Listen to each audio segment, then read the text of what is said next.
Chapter 986. The current situation was extremely dangerous for Guhan and Liu Qingmai. Not only did Guhan not have the sword essence, but he also didn't have the body of a normal human. If Guhan still had his own body, even if this body didn't have the sword essence and was as small as a chick, Guhan could still easily kill this golden silk python. But now that Guhan had the body of a chick, how could he be a match for a golden silk python?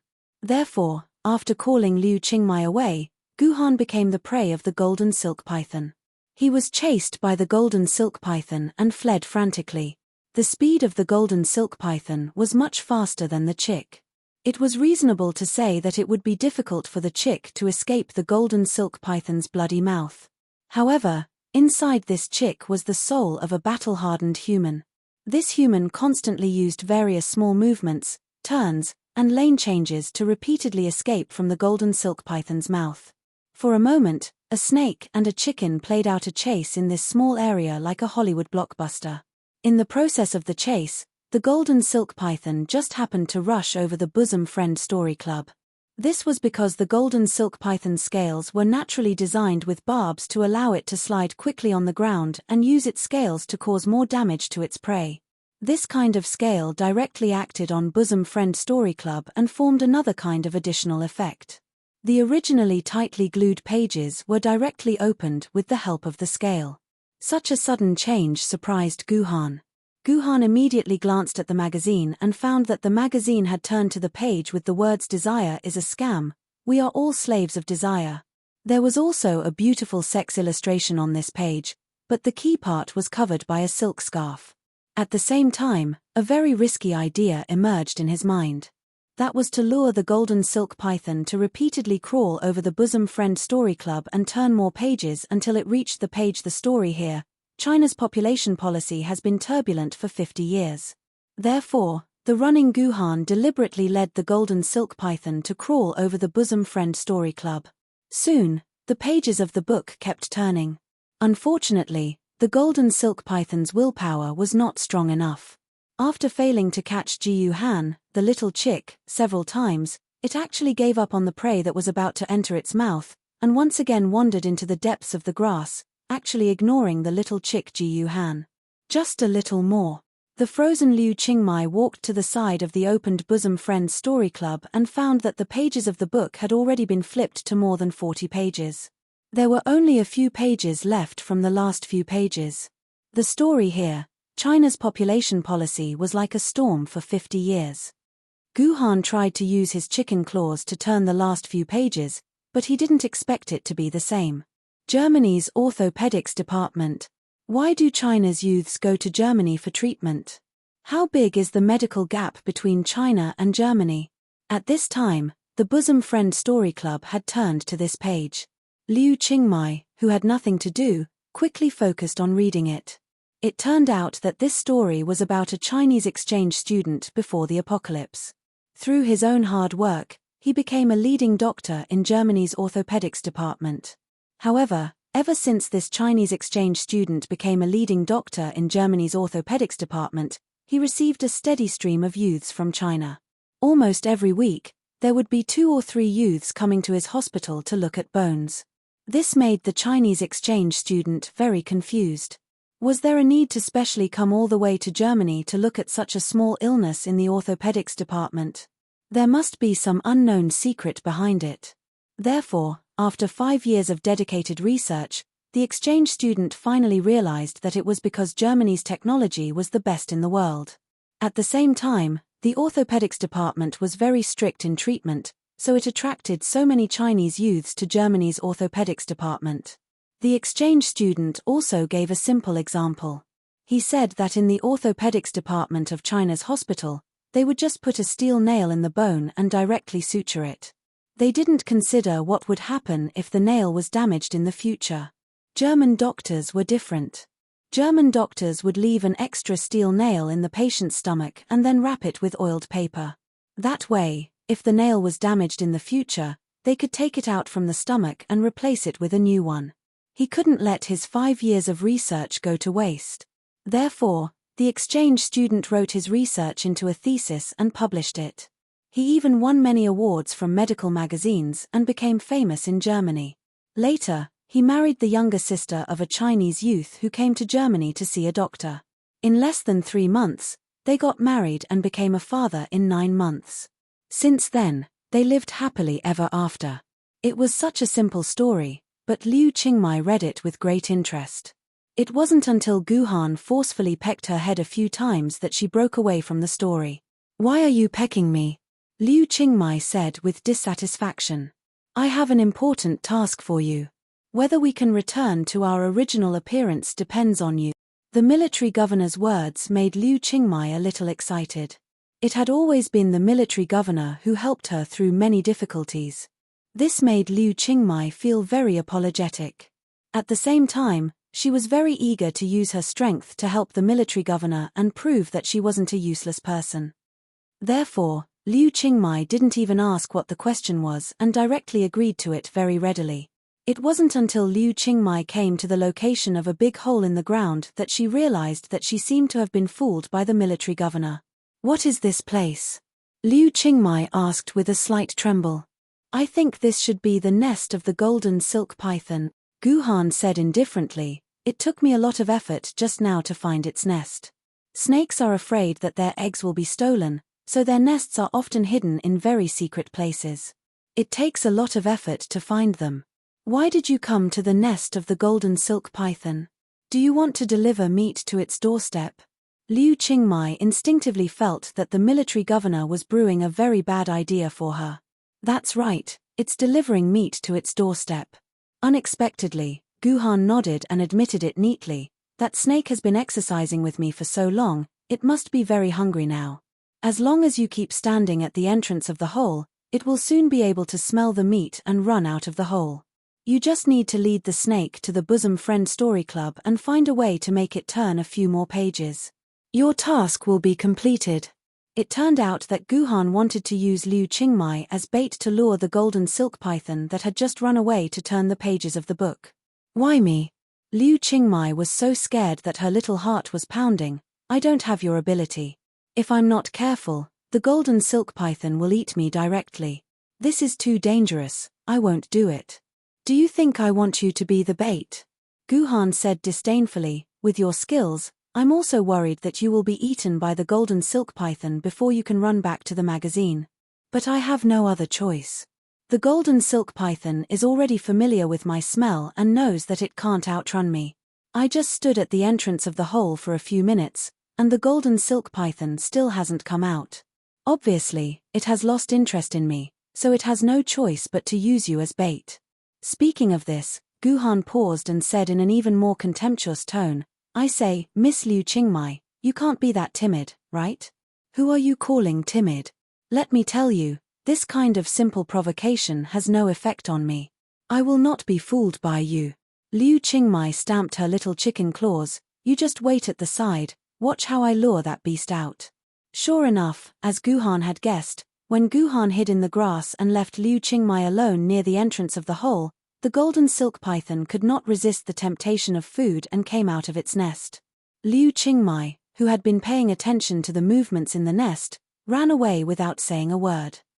When the golden silk python saw this situation and saw that the chicken was about to escape from its mouth, it couldn't care less about the strangeness inside and immediately chased after her at full speed. Liu Qingmei's running speed was far slower than Guhan's, and her flexibility and positioning were also not as good as Guhan's. So before she could reach the location of the Bosom Friend Story Club, the golden silk python had almost caught up with her and was about to swallow her. A stone suddenly flew out from a nearby bush and landed right under the golden silk python's body. The sudden small stone was like a banana peel, causing the golden silk python's body to stagnate. It could not help but spin in a circle, and its speed involuntarily slowed down. Liu Qingmai also took this opportunity to put some distance between herself and the golden silk python. The golden silk python immediately chased after Liu Qingmai, but every time it was about to eat Liu Qingmai, there would always be a stone flying out to block its way. Unknowingly, the golden silk python and Liu Qingmai had returned to the location of the Bosom Friend Story Club. Under Liu Qingmei's seduction, it also successfully flipped a few pages of the Bosom Friend Story Club. When Guhan, who was secretly observing from the side, saw that the Bosom Friend Story Club had been flipped to the page he needed, he immediately jumped out from the grass and took over Liu Qingmei's job as bait. When the golden silk python saw Guhan appear, its anger immediately dissipated. It tried to catch Guhan a few more times, but it still could not catch him. The golden silk python could only helplessly leave this sad place to see if it could find food that was not so slippery in other places. "I'm so tired." Seeing the golden silk python leave, Liu Qingmei panted and returned to Guhan's side. Liu Qingmei was shocked by the crazy run just now, and she began to miss the wonderful taste of earthworms. She could not help but push Guhan and asked, "Hey, let's go eat some more earthworms." Unfortunately, Guhan did not respond to Liu Qingmei's suggestion, because at this time, Guhan was completely immersed in the story here, China's population policy turbulent 50 years. Chapter 987. This article talked about a history that Guhan had never heard of. It said that China had a very unstable population policy before the apocalypse. It said that when China was founded, every couple was encouraged to have more than 5 children. The more children they had, the more they would be given the title of a heroic mother. However, in the 70s, this slogan changed to 2 children for every couple. In the 80s, it changed to something like have fewer and better children, have a happy life, vasectomy for one person, glory for the whole family, vasectomy for one person, vasectomy for the whole village. If you don't pay the fine for having more children, the police station will find out. Vasectomy for those who should be, arrest them on sight, witness pregnancy, birth certificate, 10 more graves than 1 more person, have fewer children, plant more trees, have fewer children, raise more pigs. All in all, the policy of this era encouraged people to have only 1 child, which was the so-called one-child policy. However, from 2015 onwards, China's population policy started to encourage people to have 2 children. China's population policy had changed 3 times in 60 years. This article quoted from many sources, trying its best to prove the failure of China's population policy. At the same time, it quoted the population policy of Yu during the Warring States period. In the end, the author of this article tried to prove to everyone that the more people a country had, the stronger the country would be. After reading the article, Ji Yuhan's first reaction was that this article had filled in a huge gap in the study of human society before the Great Destruction. It should be known that in the academic world, various experts had been arguing about the population policy of Huaxia before the Great Destruction. Some experts said that Huaxia had always strictly implemented the one-child birth control policy, while others said that Huaxia had always implemented the birth control policy of having more people. The debate between the 2 parties was fierce. At the same time, because there was no concrete evidence, this issue had been debated by experts for hundreds of years. Now, this article systematically explained the changes in China's population policy before the apocalypse. It could end this boring debate that had lasted for hundreds of years. If Guhan published this article in an academic journal, he would probably gain a great reputation. However, Guhan quickly threw this thought aside. This was not the main point. The main point was what kind of information was hidden in this article. What should he do to return to his own body? Ji Yuhan read the article over and over again, but he still couldn't figure out what to make of it. Seeing that the sky was gradually darkening and the day was about to pass, Ji Yuhan couldn't help but feel a little anxious. He did not know what the situation was like outside the dungeon. Had the Wu people started to attack the Ju Tian Star battle formation? What kind of state was the Shi Xing garrison in? However, Guhan had already warned Juzi Sword, who had not entered the game, to forcibly remove the game helmet from his body if there were any changes outside or if he had not come out for more than 30 days in the game. As for whether this would cause any serious sequelae to Guhan, Guhan really did not care so much. Now that Guhan had been in this dungeon for 2 days, since Juzi Sword did not choose to forcibly take away his game helmet, then Guhan could only guess with the best attitude that the battle outside should still be under control, so Juzi Sword did not choose to forcibly wake him up. However, this dungeon really couldn't afford to waste any more time. Ji Yuhan made up his mind to carefully read the article again. If he still couldn't find any clues, then he would immediately commit suicide and risk his life to leave this dungeon. Although the last reading was very careful, and Guhan also constantly pondered the entire text, he still did not find any clues. Guhan sighed. When he was about to run to the edge of the cliff and jump to his death, some black and constantly twisting things were suddenly thrown in front of Guhan. "Here you go. Count it as my treat." These constantly twisting things were some living earthworms, and on the other side, Liu Qingmai said with a forthright face, "These earthworms are the fattest and most delicious ones I picked out. Don't be polite with me. Today, it's my treat." Guhan did not want to say anything more. When he was about to use his chicken claws to push away these earthworms, he suddenly found that the position of one of the earthworms just fell on the centerline of the magazine, and in the centerline of the magazine, there was always a long bunch of words with black square boxes. Guhan knew that this was the centerline advertisement that was often seen in magazines, and it was also the cheapest advertisement in the magazine. It was more than several times cheaper than the average advertising space. Because this advertising space was too remote, the average reader did not have the time to pay attention to the advertising space in this position. Just like Guhan before, he completely ignored the content of this advertisement. But now that he was reminded by this earthworm, Guhan keenly discovered that this centerline advertisement was not ordinary. He saw that this centerline advertisement was written as follows: chicken kelp. The latest scientific research results from San Diego in the United States. With just a little chicken kelp, you can produce 18,000 eggs. Chicken kelp can activate the fertility deep in the hen's body, and the number of eggs produced will at least double or more than 10 times, so that you can earn a lot of money every day, and one chicken can give birth to 10 chickens. It seems that the key to the task is in this chicken kelp. Guhan's chicken claws heavily stepped on this advertisement, and then said that he had just swallowed all the earthworms that Liu Qingmai had just treated him to. Although Guhan wanted to immediately start looking for clues about the chicken kelp, the problem was that the sky was already dark at this time, and the chicken was an animal with extremely poor night vision. If it were not for the very bright moonlight, perhaps Guhan would not even be able to find the way back to the chicken house. Although he was very unwilling, Ji Yuhan could only bring Liu Qingmai back to the chicken coop, and then fell asleep in a state of worry. The next day, when the sky was still dark and the sky was still grey, Ji Yuhan suddenly heard a loud and clear cry of a rooster. It was high-pitched and exciting, like a burst of charging horn, and people could not help but wake up from sleep. This kind of rooster crow lasted for a few minutes, and when Guhan was completely awakened by this crow, he saw Liu Qingmai looking at him with horror in her eyes, stammering and asking, "What's wrong with me? Why did I wake up involuntarily just now? Why can't I stop crowing? I don't want to do this." Guhan carefully looked at Liu Qingmai. At this time, Liu Qingmai was several times bigger than before she went to sleep.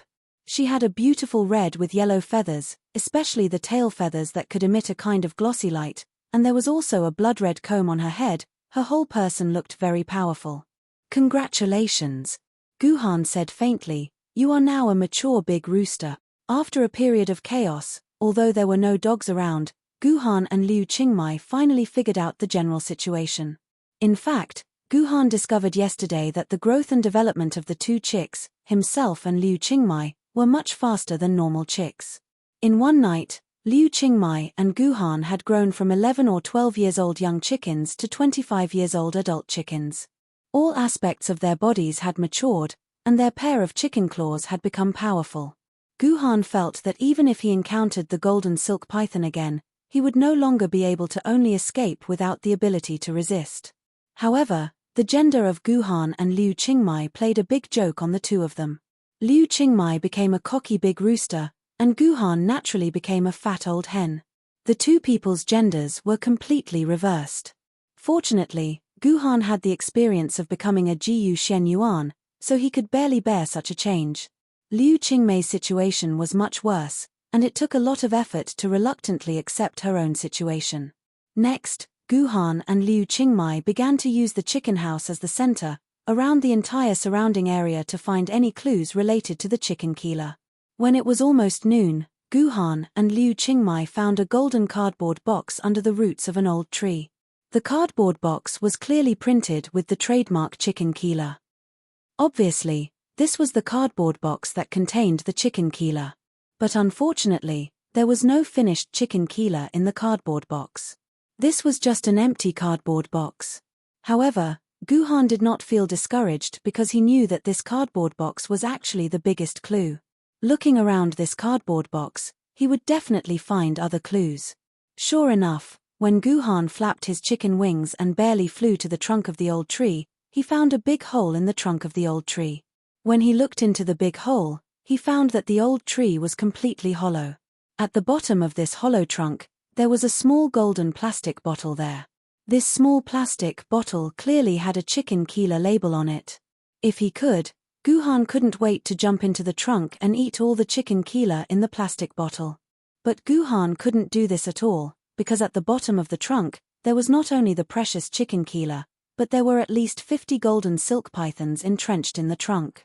They firmly guarded the plastic bottle and refused to move a step. It seems that this is the ultimate test of this palace. Guhan jumped back to the ground from the branch and said to Liu Qingmai, who had no idea what happened, "I think, if we can defeat more than 50 golden silk pythons, we can become human again." Chapter 988. The difficulty of trying to take a plastic bottle out of a tree hole with more than 50 golden silk pythons in the body of a hen could be imagined. Even Jiyu Han was at his wits' end when faced with such a situation. Guhan might have some confidence in dealing with 1 or 2 golden silk pythons, but dealing with more than 50 golden silk pythons at the same time was no different from suicide. Fortunately, the golden silk pythons themselves were not poisonous, so Guhan did not have to worry about being poisoned to death. He only had to worry about being swallowed alive by so many golden silk pythons. In the next few hours, Jiyu Han experimented with many methods that seemed to be feasible. The first method Guhan thought of was the bait tactic he used before. He found a vine and tied it to the trunk of the tree. Then, he bit the vine with his beak and carefully sneaked into the tree hole, trying to use himself as bait to lure the golden silk pythons out of the tree hole. This should have been a very effective method because no python could resist the temptation of a chicken. In Guhan's opinion, the golden silk pythons would be eager to get out of the tree hole. Unfortunately, Guhan was wrong. The golden silk pythons seemed to have lost their sense of sight and smell. They ignored Guhan. Even when Guhan was less than 10 centimeters away from them, the golden silk pythons did not respond. Helpless, Guhan could only struggle to climb out of the tree hole with his wings and think of another way. Later, Guhan saw that the bark of the tree was very thin, so he tried to open a hole at the root of the tree and force the golden silk pythons to crawl out through the tree hole with the help of sunlight. It was just that when Jiyu Han spent a lot of effort and his mouth almost cracked, he finally managed to peck a hole. But it was still useless. The golden silk pythons remained unmoved. In the end, Jiyu Han even found a magnifying glass that he had lost on the ground. He used it to light a piece of plastic paper and threw it into the tree hole. He tried to use the black smoke and smell produced by the burning plastic paper to lure the golden silk pythons out. As everyone could probably guess, the golden silk pythons did not react at all. At this time, Guhan finally understood that these golden silk pythons were not normal golden silk pythons at all. They were golden silk pythons that had been tampered with by the fleeting year calendar. These golden silk pythons would probably never leave the tree hole for the rest of their lives, guarding the bottle of chicken keeler. No matter how much he thought about it, it would be useless. There was only one way to get the bottle of chicken keeler, and that was to go down and get it himself. But now, the problem was back to the beginning. Guhan had no way to deal with so many gold silk pythons. Before he found a way to deal with these gold silk pythons, he would die if he rashly went down. It doesn't make sense. There's no way Kanzu would set up such a checkpoint without a solution. While Jiyu Han was thinking hard on one side, Liu Qingmai was trying very hard to catch the earthworms on the other side. Guhan had been tossing and turning in the tree hole for a few hours. During these hours, the 2 chickens had consumed a lot of energy, and Guhan had no other time to catch food. Only Liu Qingmai took up the responsibility of constantly digging the soil and catching a large number of earthworms as food for Guhan and herself. This was the only thing Liu Qingmai could do. Otherwise, she really did not know where she could help take care of Guhan. However, as the saying goes, a flower planted intentionally does not bloom, but a willow planted unintentionally grows shade. Liu Qingmai, who was focused on catching earthworms, had unknowingly turned over all the land around the tree.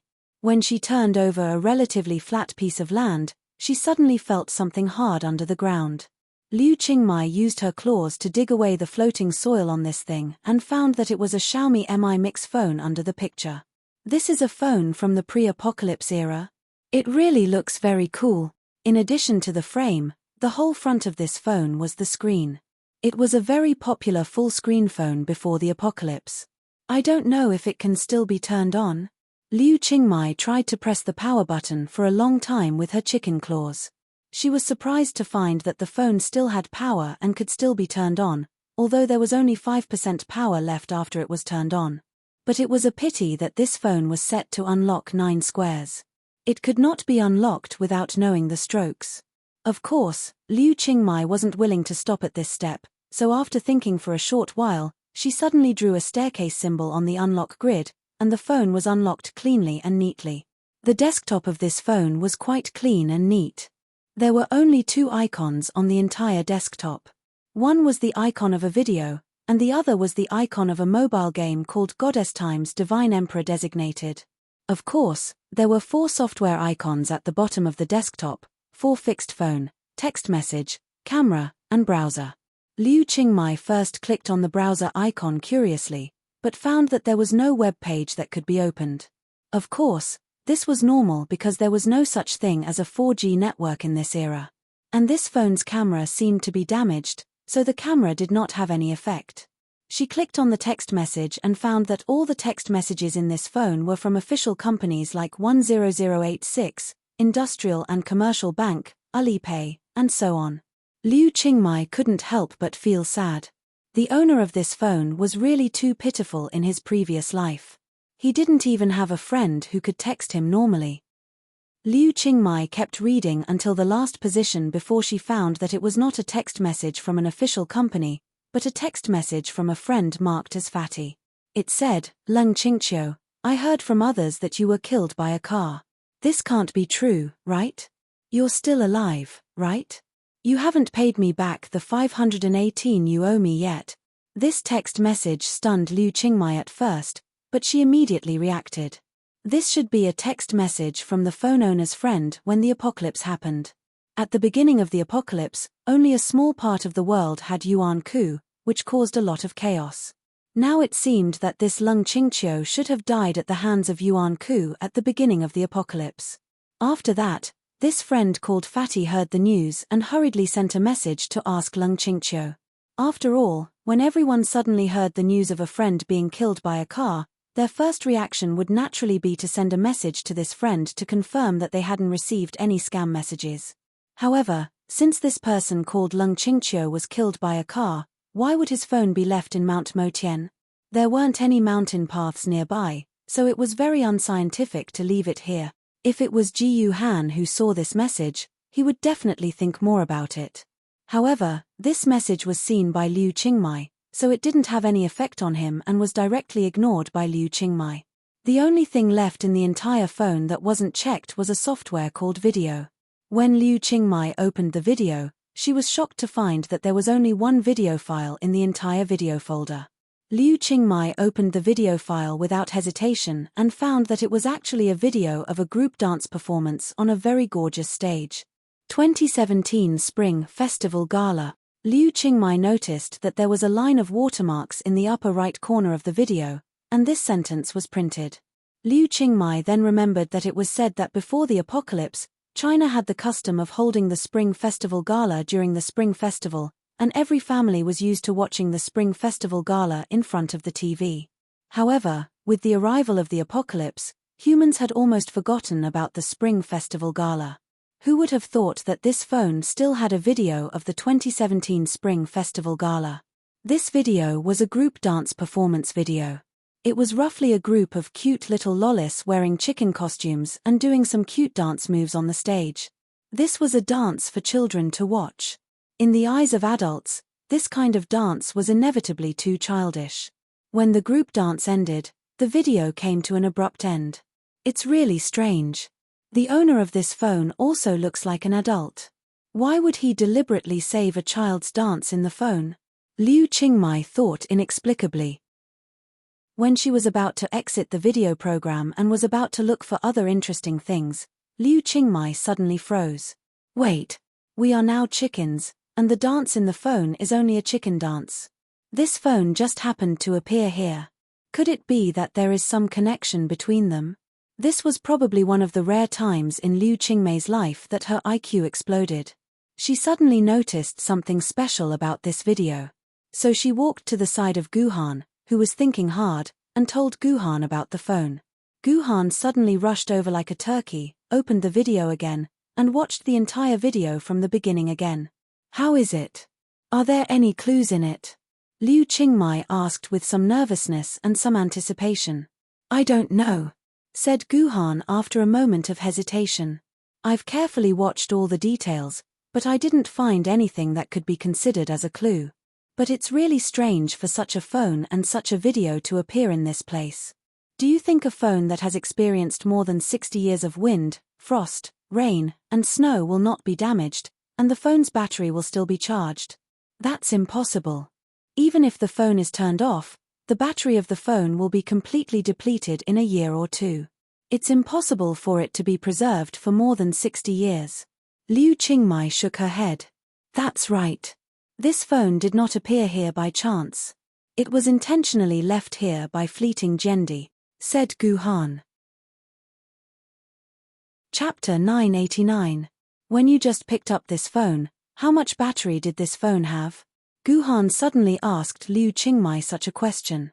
5%. I'm sure. Liu Qingmai recalled for a while and said. Now there is still 3% left. Both of us have watched the video twice in total, so the remaining battery can support us to watch it 3 times. This means that within 3 times, I must discover the mystery in this video, otherwise everything will be in vain. Speaking of this, Guhan took a deep breath, then clicked on the video again, and once again watched it carefully from beginning to end. Sure enough, as Guhan guessed, after the video ended, the remaining battery of the phone immediately jumped to 2%. How is it? Did you see anything? After watching the video for the second time, Guhan did not say a word. He closed his small eyes and kept replaying the video he just watched in his mind. After waiting for a full hour, Liu Qingmai could not help but ask after waiting impatiently. I saw something, but I can't guarantee it. A light flashed in Guhan's eyes, and then his body suddenly began to move, making some very awkward and strange movements. Liu Qingmai seemed to see a fool, but she immediately realized that the movements made by the military governor were exactly the movements performed by the chicks in the video. Guhan spent another hour to repeat this set of movements more than 20 times, and then immediately clicked on the video again to watch it again. In this way, the phone only had 1% battery left, and he could only watch the video for the last time. Liu Qingmai originally thought that after watching the video, Ji Yuhan would keep thinking like before, and then learn to dance like the other person. But unexpectedly, Guhan showed a puzzled expression, and kept whispering to himself, that's not right. Did I see it wrong? Could it be that I comprehended something wrong? Guhan struggled for a while before he suddenly stomped the ground with his little chicken paw. After a few minutes, he replayed the video for the 5th time. When the final performance was over, the phone immediately shut down. At the same time, thick smoke suddenly came out of the back of the phone, followed by a burning smell. It seemed that the phone's battery had spontaneously combusted. Enough. This phone can't be used anymore. At this time, Liu Qingmai could also see that this phone didn't spontaneously combust. Instead, it had spontaneously combusted due to the scheming of an existence in the depths of skyscraping mountain. This was to prevent Guhan and Liu Qingmai from watching the video for the 6th time. Military governor, this time we really don't have a chance. Anyway, I didn't see any clues in this video. Now we're all depending on you. Did you see any clues? Liu Qingmai couldn't help but ask again. There are no clues here. We've been thinking about the wrong thing all along, Ji Yuhan said to Liu Qingmai with a bitter smile. There are no clues here. Liu Qingmai was shocked, and then she became anxious. Then why did you say that there are clues here? Why are you jumping around like those little chicks? Are you having an epileptic fit? Are you wasting our time? Why are you so anxious? Although there are no clues here, there are hidden tools that can help me take out the chicken from the tree hole. Guhan's face showed a smile of wisdom. Tools? What tools? Unknowingly, Liu Qingmai played the role of a supporting character. A secret manual. Guhan glanced at the phone one last time, and added, a martial arts secret manual specially for chickens to practice. For the rest of the day, Liu Qingmai was dumbfounded as she watched Ji Yuhan practice the martial arts secret manual that he had comprehended from the video in the chicken coop. Ji Yuhan even gave this secret manual a vivid name, Heavenly Chicken Fight. It was said that the reason for this name was because there were a total of 8 moves in the Heavenly Chicken Fight, which could use the chicken's body to deal with different attacks. However, this name always had an indescribable piercing feeling in Liu Qingmei's ears, as if there was something wrong with it, but she couldn't tell what it was. However, Liu Qingmai had to admit that Ji Yuhan was indeed very talented in martial arts. This Heavenly Rooster Fight, which Liu Qingmai didn't understand at all. Ji Yuhan only watched the video a few times and spent only one day to practice it to the point that it was as good as the wind and water. This Heavenly Chicken Fight made full use of the characteristics of the chicken, turning the chicken's beak, claws, wings, and even the chicken's buttocks into a weapon. Vaguely, there was an invincible demeanor. Liu Qingmai even felt that if she didn't have the sword lady in her hands, she might not be a match for Guhan, the hen. A day later, Liu Qingmai and Guhan came under the old tree again. Liu Qingmai watched Guhan jump out of the tree hole without hesitation, and then heard a burst of dull sounds coming from the old tree, and occasionally heard the sharp cry of a chicken. This sound lasted for about 20 minutes, and all the movements finally calmed down. Finally, Guhan climbed out of the small hole he had pecked out, and finally, a plastic bottle stained with blood was in his mouth. Now, Guhan looked extremely miserable. About 2/3 of his feathers had fallen off, revealing the white and tender chicken under the feathers and the goosebumps all over his body. The exposed skin was almost full of wounds, and a lot of chicken had been directly bitten off. Only one claw of Guhan was left, and the other was nowhere to be seen. Maybe it had been eaten by the golden silk pythons as a drumstick. After eating this chicken feces, we can change back. Guhan struggled to open the cap of the plastic bottle. Looking at the plastic bottle soaked in chicken blood, Liu Qingmai was very touched. The military governor almost risked his life to get this Jinkella back. She owed the military governor too much, and she didn't know how to repay the man in front of her. Liu Qingmai could only secretly promise in her heart that she would find a way to repay the military governor's kindness today, even if she had to sacrifice her life in this life. What are you waiting for? Eat it. When Liu Qingmai secretly promised, Guhan directly opened the plastic bottle with his mouth and found that there were only 2 white pills in the bottle. Guhan ate one directly, and then motioned Liu Qingmai to eat the remaining one. Okay. Liu Qingmai nodded, and then slowly dropped the remaining pill into her mouth with a very cherished attitude. She crushed it into powder little by little, and finally swallowed it into her abdomen. But what made Guhan and Liu Qingmai feel strange was that the 2 chicken feces did not have any effect after eating it. Guhan was still an old hen, and Liu Qingmai was still a big rooster. Could it be that my speculation is wrong? These chicken feces are not the key to my return. Just as Guhan was thinking about this, suddenly Guhan felt a burst of weakness in his body, as if his bones were pulled out by someone, and he could only fall to the ground softly. On the other side, Liu Qingmai was different. Her eyes suddenly became blood red, and her coxcomb seemed to be congested with blood, standing upright and stretching up, and finally, it was more than 4 times bigger than usual.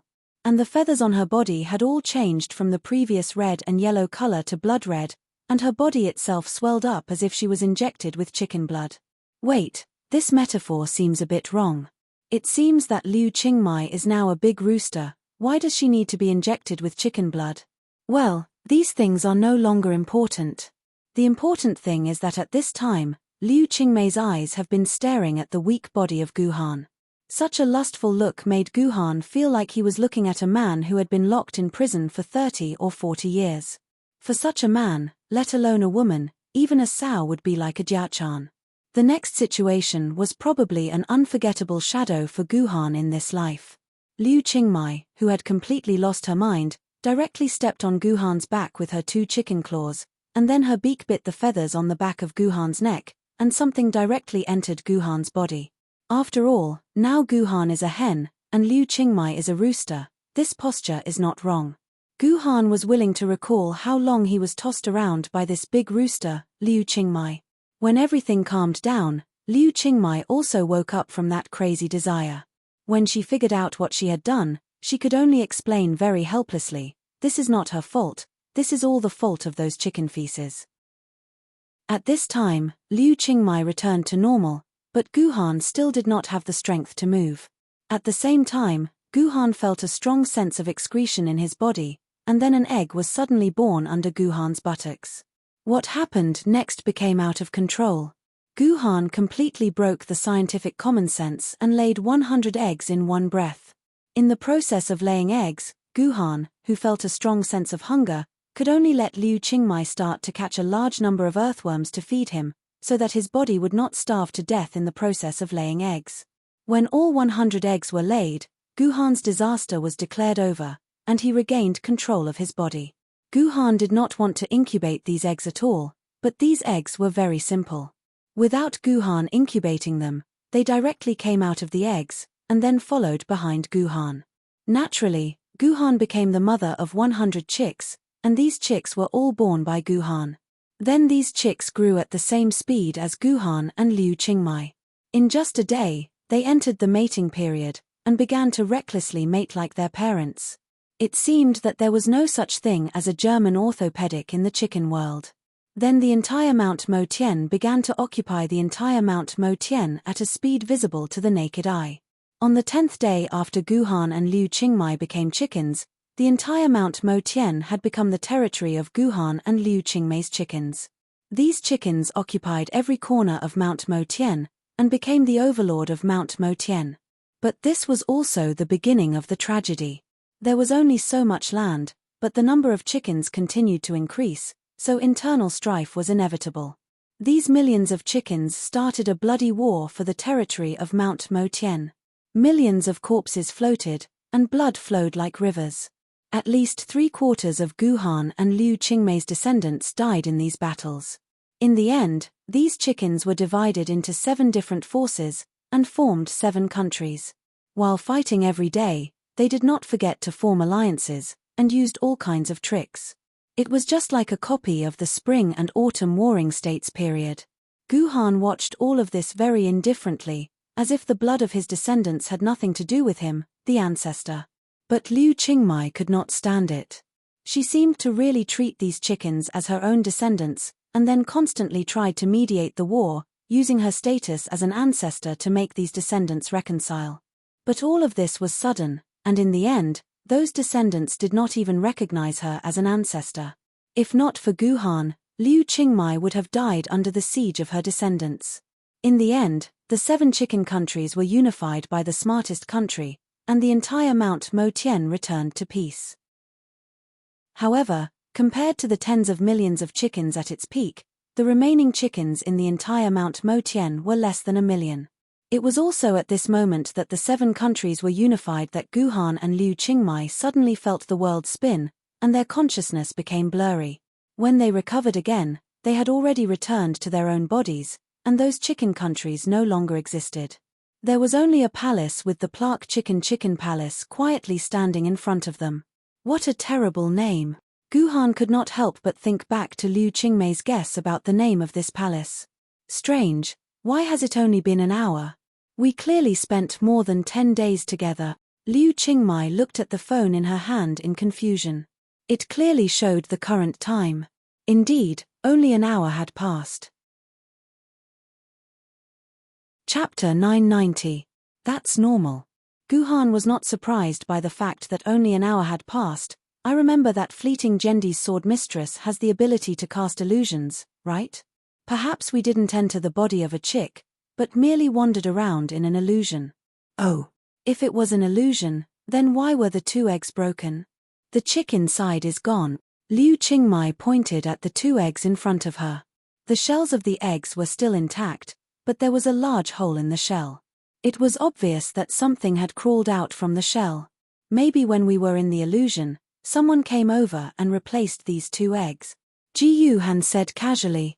What kind of explanation is that? Liu Qingmei's face was filled with disbelief. Why would fleeting Jendi do something so senseless? Why would he change the eggs just to trick us? Why would fleeting Jendi do something like that? I can't be bothered to talk to you.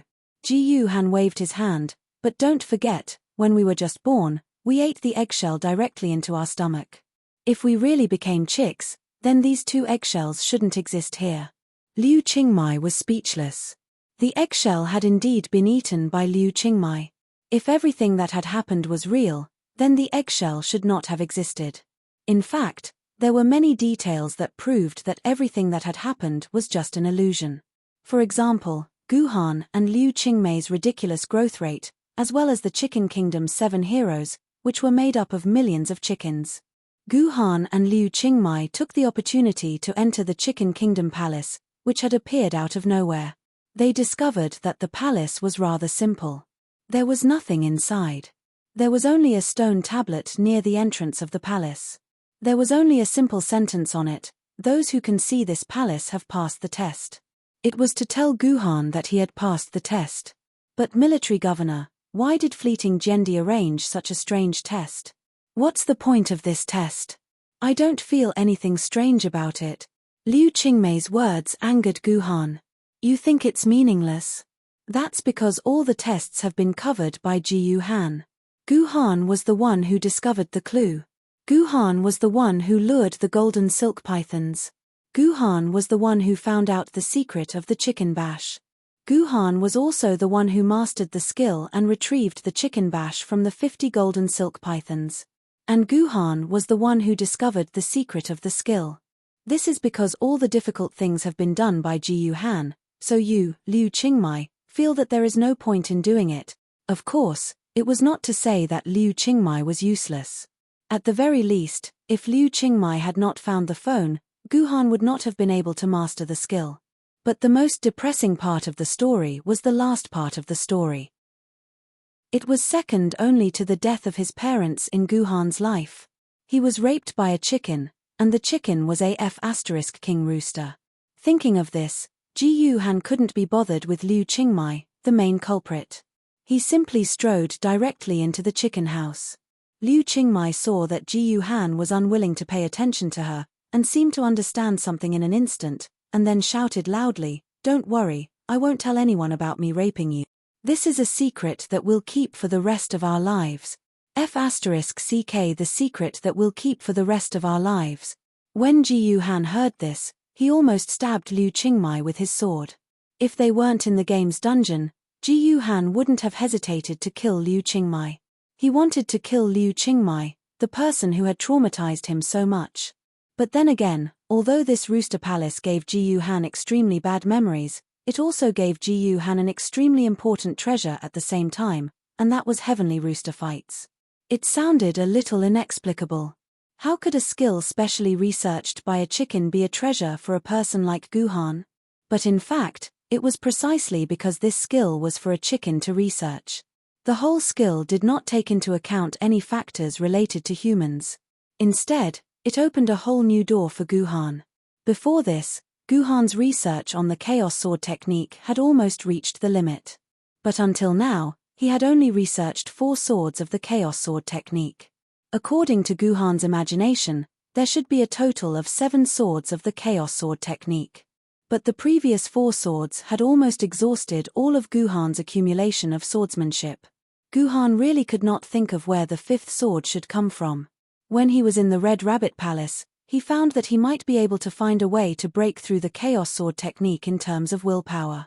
He could not find any other way. However, the Chicken Kingdom Palace had opened a whole new door for Guhan. When Guhan found himself studying martial arts in a different way, he saw a lot of new things that he could never see in the past. While it greatly enriched Guhan's knowledge of martial arts, Guhan also vaguely found the path of the 6th sword of the Chaos Sword technique. At this moment, Ji Yuhan realized that the key to the 5th sword of Chaos Swordsmanship was his willpower, and the key to the 6th sword of Chaos Swordsmanship was the special sword. This was the general principle of the 5th and 6th sword of Chaos Swordsmanship. When Ji Yuhan understood these 2 points, he would be able to create the 5th and 6th sword of chaos swordsmanship. In the darkness, the greatest pain for a person was not that he could not see a bit of light, but that he did not know where to go. Now, although Guhan could only see a trace of extremely weak light, he already knew where he was and how he should move forward. Based on this point alone, the harvest of the Chicken Temple had far exceeded Guhan's expectations. Even if the entire Heaven's 12 Temples dungeon ended abruptly, Guhan would not feel the slightest loss, because Guhan had already gained a lot.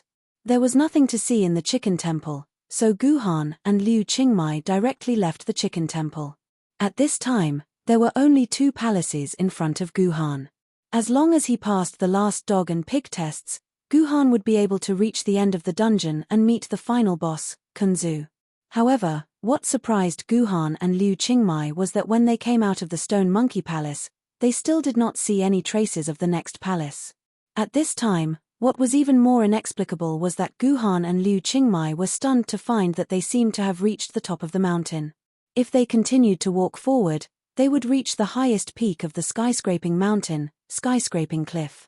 There was no road ahead. Military Governor, let's quickly look around and see if there are any kennels nearby. Who knows, we might become 2 puppies in this dungeon, Liu Qingmai immediately said out of habit. It seemed that she had not completely walked out of the plot just now. However, no matter how Guhan looked at it, he felt that Liu Qingmai wanted to experience the life of a puppy. Ji Yuhan couldn't help but think of what he had seen and heard in Third Young Master Shi's house. Although the beautiful dogs and beautiful cats in Third Young Master Shi's house were very perverted, they also had a kind of irresistible temptation. Forget it, now was not the time to think about these things. If he wanted to see it, he could just go watch it. I don't know. Guhan shook his head, but we can ask the old man in front of us. Maybe he can tell us something. Old man? Is there someone in front? Liu Qingmai looked forward in confusion, and suddenly discovered that there was an old man with black hair in front of her. He was sitting on a small patch of grass beside the skyscraping cliff, and was looking at Guhan and Liu Qingmai with a smile on his face. Fleeting time. Fleeting time. Jendi. Liu Qingmei's voice trembled as she spoke. Her face was filled with astonishment. It took her a lot of effort to pronounce the name of the old man. That's right, based on his appearance, this old man was none other than the Sword Ancestor's flowing calendar. Whether it was in this era or 900 years later, the appearance of the Sword Ancestor was like the appearance of the great ancestor of the Celestial Empire. Everyone would firmly remember his appearance. The Sword Ancestor had gone deep into the memory of every human being, and it was impossible to forget him for a lifetime. Why? Why is Jendi here? Liu Qingmai began to panic. She did not expect to see fleeting time Jendi here. Even though Liu Qingmei's goal was to meet fleeting time Jendi, she had thought that she would have to pass 2 more trials before she could meet the #1 player in the world, Jendi. She did not expect to meet him right after passing the Rooster Palace trial. Military Governor, do you think that this fleeting time Jendi is a fake? At this moment, Liu Qingmei's intelligence was off the charts. She came up with a rather constructive idea. Do you think this Sword Emperor Liu Nian is fake? He is actually the 11th Palace's test. That's hard to say. Guhan's expression was grim. He pushed Liu Qingmei's back. We won't get anywhere by standing here. We'll know when we ask him in the morning. Welcome to the top of the skyscraping cliff, my young friends. Congratulations on passing my trial. I've been waiting for you. Kunzu was an old man in his 70s, but his hair was still as black as ever. It was comparable to the hair models in shampoo commercials. Despite the wrinkles on his face, his skin was glowing. He did not look like a man in his 70s, but a middle-aged man in his 30s. Are you really fleeting time Jendi? Liu Qingmai asked. Did we really pass your trial? Don't we still have 2 more trials to pass? Who said that you still have 2 palace tests to pass? The Sword Master smiled and said, why didn't I know? Chapter 991. Isn't that obvious? Liu Qingmai replied softly, we've only reached the 10th palace, the Rooster Palace. There are still 2 more palaces to go. Of course you shouldn't come out now. That's interesting, little girl. Since when did I, fleeting year calendar, say that this place is called the 12 skyscraping palaces? Fleeting year calendar asked with a smile. Of course it's. Liu Qingmei's words trailed off as she remembered that the 12 skyscraping palaces were not official names. They were names given by the swordbearers themselves. Liu Qingmei could still remember the Fleeting Year organization's announcement of the 12 skyscraping palaces 9 years ago. It was said that Fleeting Year Gendi had set up many tests in the skyscraping mountain in hopes that talented swordbearers would be able to pass the tests and become Fleeting Year Gendi's inner disciple. In this notice, the words 12 skyscraping palaces had never appeared at all. After that, more and more swordbearers started challenging the palaces. The name of the 12 heavenly palaces was formed by the consensus of the swordbearers. Therefore, Sword Emperor Liu Nian had never told anyone else that this place was called the 12 heavenly palaces. But aren't the 12 skyscraping palaces arranged according to the order of the 12 zodiac? Liu Qingmei was still full of doubts as she asked, from the mouse palace at the beginning to the chicken palace just now, shouldn't there be more? Are there 2 palaces for the dog and the pig? Ha ha ha. Fleeting Year Calendar laughed out loud. This is where the prejudice and ignorance of the world lies. Even though I named the palaces after the 12 zodiac, who has the OCD to make all 12 of them appear?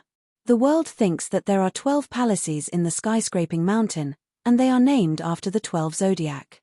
My Fleeting Year Calendar only uses 10 zodiac signs, and I only use the names of the 10 zodiac signs. I don't want to use the last 2 zodiac signs because I want the ignorant people to understand that the world is not what they think it is. In this world, there are no rules other than the laws of nature. There are no 12 skyscraping palaces in this world, only 10 skyscraping palaces. Do the 2 of you understand? Fleeting Calendar had a smug look on his face when he said this. Clearly, he was very happy to be able to fool the world. In this regard, Liu Qingmei could only express her speechlessness. She thought to herself, the big shots really know how to play. In the end, she could only respond helplessly. However, Guhan did not feel any sense of ridicule or helplessness. On the contrary, he understood some things because of these words. Things were indeed as Kunzu had said. No one stipulated that the first 10 zodiac signs of the 12 zodiac signs must be used. No one stipulated that a car must have 4 wheels. In fact, even if it had 5 wheels, it could still run forward happily. This was the sad thing about humans. It was easy for their thinking and intelligence to be limited by rules and regulations, unable to break free. The saddest thing was that these rules and regulations did not appear naturally, but were set by humans themselves. As the saying goes, the evils we bring upon ourselves are the hardest to bear. This principle could also be extended to martial arts. After Guhan's swordsmanship reached an extremely profound level, after learning many routines and moves, even his subsequent swordsmanship would be limited to these routines and moves. He would instinctively and habitually use the moves according to his own experience. While this would ensure the power of his swordsmanship, it would also trap him within the fence. On the contrary, beginners who had not learned any moves and routines would have unlimited possibilities. Therefore, only by abandoning these routines and moves and overthrowing those fences could he further develop and improve. After understanding this principle, Guhan suddenly felt that many unprecedented and wonderful moves had popped up in his mind. Even though most of these moves were useless and unscientific, there were still a lot of bright spots in them. If these bright spots were added to the chaos swordsmanship, the fog that shrouded the chaos swordsmanship would be dispelled. All in all, just one sentence from the swordmaster had enlightened Ji Yuhan, and he had taken another big step forward on the road of the chaos sword method. This man deserved to be the most powerful swordsman in history, who had shocked the world for 1,000 years and no one could surpass him. The Sword Ancestor Calendar. If that's the case, I'm. Master, please accept a bow from your disciple. Liu Qingmei suddenly realized that she was really stupid. Just now, she actually questioned the matter of the last 2 palaces. The test of the first 10 palaces was already abnormal enough. Could it be that she couldn't wait to undergo 2 more tests that she didn't know would be even more abnormal? Wasn't that asking for a snub? If she angered Fleeting Gendi, he might just add 2 more palaces to the test. Wouldn't she be in trouble then? More importantly, according to Fleeting Jendi, she could now kneel down and worship Fleeting Calendar as her master. Thinking of this, Liu Qingmai immediately knelt in front of Fleeting Year Calendar and kowtowed in an attempt to establish their master-disciple relationship. Wait. Fleeting Calendar's body did not move, but Liu Qingmai felt a strong force lifting her up. She could not bring her forehead to the ground no matter how hard she tried. She could not complete the process of kowtowing to Fleeting Calendar. Even though the test is over, I still have a few questions for you. Fleeting Calendar said, if I'm satisfied with your answers, I'll accept you as my disciple. If not, I'll accept you as my disciple in name. Your Majesty, what's the difference between a disciple and a disciple in name? Liu Qingmai asked curiously. A disciple in name is a disciple who will inherit my legacy. He or she will learn from me, and I will impart all of my swordsmanship, abilities, knowledge, and intelligence to him or her.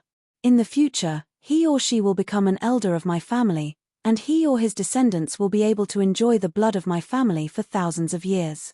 As for the disciple in name, he or she will be able to choose 3 things to learn. As long as he or she makes a choice, I will teach him or her the 3 things without reservation. In the future, he or she will become a guest of my family, and he or she will be able to enjoy the blood of my family for thousands of years. Fleeting Calendar explained the benefits of being a disciple in name and a disciple in name, but Liu Qingmai was confused by the explanation. The first part of the explanation was easy to understand.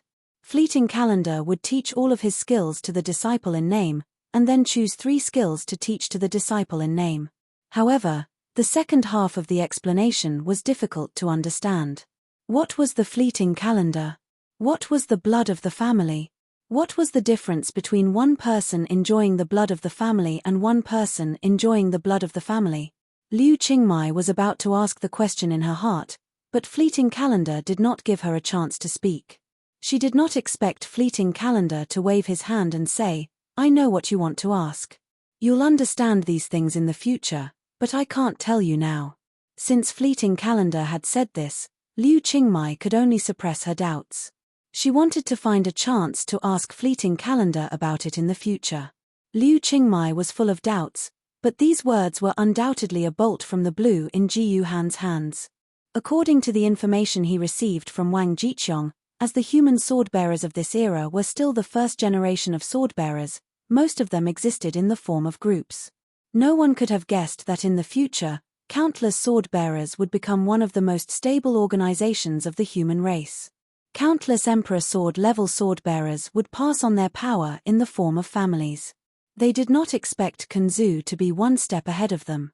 He had predicted the existence of the families in the future and had already begun to make arrangements. The so-called blood of the Jendi families, as well as the Grandmaster and Elder, were special positions that only existed in the Jendi families. On the surface, they were the elders and guests of these families. They usually enjoyed the salary, resources, and privileges of the various worlds, but they had to fight for their families in critical times. They might even sacrifice their lives if necessary. The difference between guests and elders was that for guests, the family only needed to provide for the guest and did not need to be responsible for the guest's family. Moreover, guests could be worshipped by many families at the same time, so there were fewer restrictions on them. For elders, not only would the elder receive the guest, but the elder's family would also receive the guest's guest. Even if the elder died in the future, his direct descendants would have to be worshipped by the clan. Unless the clan's inheritance was completely severed, the clan would have to provide for them until the end. It was very simple for a guest to sever ties with the family. All they had to do was return 1.2 times the amount of resources provided to them by the family or make contributions to the family. There were no other restrictions. However, the elder's method of repaying resources was not easy to use. He had to make enough contributions and obtain the approval of the family head before he could dissolve the relationship. However, under normal circumstances, the patriarch of the family would agree to the elder's request. After all, if the elder really wanted to sever ties with the family, then forcing him to stay in the family would be a scourge instead. If things went wrong, Not only would the elder not work hard, he might even drag the family down. As for blood, it referred to the resources needed to feed the dead and the living. Feeding the dead was called blood. Yang Qingming needed all kinds of items for his winter solstice tomb sweeping and his daily worship. Food referred to all kinds of food for the living. This entire system of guests and elders was gradually created after 100 to 200 years of practice. In other words, this system would only appear 100 years after the Jendi families came into existence. But now, this system had directly come out of the fleeting calendar's mouth. Could it be that Kunzu had the ability to see the future? How is it? You should answer my question now, the fleeting calendar said solemnly. Chapter 992. My first question is, why do you want me to be your master? Kunzu looked at Guhan and Liu Qingmei's eyes and asked meaningfully. This question suddenly sounded a bit stupid. Why did they want him to be their master? Of course, it was because he was Kunzu. He was the strongest human swordsman, and they could obtain endless benefits from him. This seemed like a question that didn't need to be answered at all. However, since Sword Ancestor had asked this question, then the answer he needed was obviously not the extremely simple answer above. It was an answer that required careful consideration before he could answer. However, Kunzu didn't give Guhan and Liu Qingmei any time to think. He directly pointed at Liu Qingmei's forehead and called for her to answer immediately. Because I want revenge. Liu Qingmei answered very straightforwardly. The person I love the most in my life died at the hands of a Yuan coup. I must kill him with my own strength to avenge my lover. At this point, Liu Qingmei's expression suddenly became fierce. Clearly, this knot had been buried deep in Liu Qingmei's heart for a long time, so long that it had become a demon in her heart. If she didn't achieve this wish, Liu Qingmei would sooner or later fall into a state of mental breakdown. Sigh. She really can't let go of her hatred. Hearing Liu Qingmei's words, Guhan sighed in his heart because this sentence had already revealed Liu Qingmei's tragic fate in the future. In historical records, after Liu Qingmei became an immortal swordsman, she began to impatiently seek revenge on her enemies. She actually foolishly broke into a large human stronghold of the Martyr's Palace by herself in an attempt to take revenge. The result was very tragic. At that time, there happened to be two kings of the Martyr's Palace and the Nightmare King of the Western Demonic Beast Camp holding a meeting there. As a result, Liu Qingmei was captured alive by the 3 Eon rank Yuan coup. If Liu Qingmei had only been killed by these 3 universe-grade Yuan bandits, it wouldn't have been too tragic. After all, countless sword-bearers had died in the hands of Yuan Zhan in history. She, Liu Qingmei, alone wasn't much. The most tragic thing was that Liu Qingmei fell into the hands of the Nightmare King who came to the meeting. The King of Nightmares was the best at manipulating people's minds. It was said that Liu Qingmei was tortured by the King of Nightmares to the point of having a mental breakdown. However, her mind was controlled by the King of Nightmares and she became the King of Nightmares' puppet. She was then released back to Yangjing City. At that time, Yangjing City didn't have the equipment to detect Yuan Ku's power. Yangjing City didn't realize that Liu Qingmei had been controlled by the Nightmare King, so Liu Qingmei sneaked into Yangjing City. After Liu Qingmei returned home, she went berserk that night. She turned her biological parents into minced meat and then ate the minced meat into her stomach. Then, Liu Qingmei launched a vicious attack on her neighbors. On the spot, thousands of people in 2 buildings died in Liu Qingmei's hands. The other swordsmen wanted to stop Liu Qingmei, but they were no match for Liu Qingmei. They died in Liu Qingmei's hands one after another. When the other immortal sword-bearers arrived, more than 50,000 people had died in Liu Qingmei's hands, including at least 100 swordsman-bearers. After being captured by the immortal sword-bearers, Liu Qingmei suddenly regained her consciousness. When she saw her parents being chopped into minced meat and eaten into her stomach, countless of her neighbors and friends also died tragically under her sword, including more than 20 friends from the swordsman team who were adventuring with her outside. Liu Qingmei's spirit broke down for the second time. This time, it was a complete collapse. Liu Qingmei completely shut off her human personality because of the extreme self-blame. She thought of herself as a rooster, and all her actions were no different from a rooster. Later, the Sword Council started an extremely complicated discussion about Liu Qingmei's case. They discussed whether Liu Qingmei should be sentenced to death. According to Liu Qingmei's mistakes, the consequences were severe. Even if Liu Qingmei was killed 10,000 times, it wouldn't be too much. But the problem was that Liu Qingmei was controlled by the Nightmare King.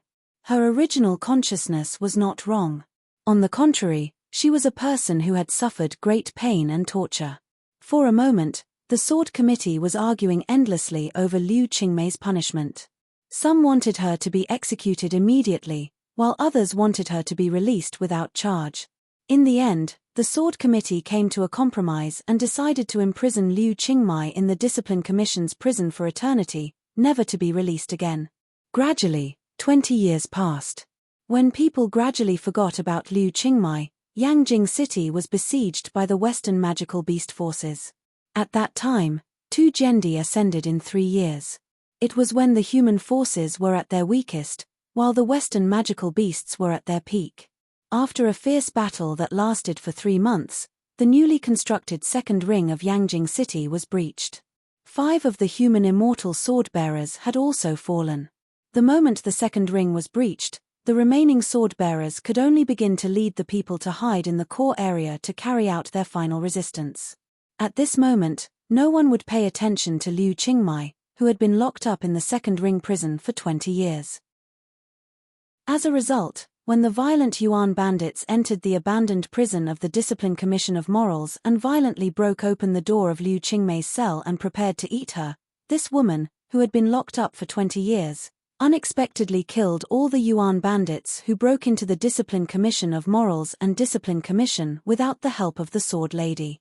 After Liu Qingmei came out of the Discipline Commission's prison, she went on a killing spree. In the process of killing, she was lucky enough to find her famous Sword Lady sword, the Butcher Sword. When Liu Qingmei was imprisoned, the Sword Council had forcibly severed the sword mark between the two of them. Later, the Sword Council had coordinated with another sword-bearer and sent the sword away. However, this sword-bearer was unfortunately killed by Yuan Ku in the process of guarding the second ring. The Butcher Sword circled around and finally returned to Liu Qingmei's hand. However, Liu Qingmei could no longer synchronize with it. In the end, Yuan Ku discovered Liu Qingmei, the fish that had escaped the net. He began to gather a large force to surround and kill her. Among the people surrounding and killing her was the King of Nightmares, the Yuan Ku who caused Liu Qingmei to end up like this. Unfortunately, the remaining documents did not describe how Liu Qingmei fought in the end. They only knew that Liu Qingmei forcibly fought with a group of Yuan Ku. The moment her head was chopped off by Yuan Ku, her butcher sword also shattered the King of Nightmares' demon heart. In the end, the two of them perished together. After the King of Nightmares, Yuan Ku, who had a powerful bewitching ability, the defense situation in Yangjing began to stabilize. After many difficulties and obstacles, the reinforcements from Lengthen City finally arrived under the leadership of Floating Light Gendi. The forces of both sides worked together to finally repel the Western demonic beasts. Since then, the Western demonic beasts suffered a great loss and lost the title of the #1 force under Yuan Ku. Instead, this title was transferred to the Heavenly Court.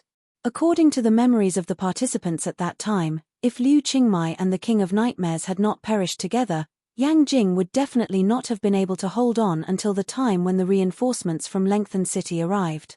That was the only time in Yangjing's history that it had been breached. This was the tragic story of Liu Qingmei that Guhan knew.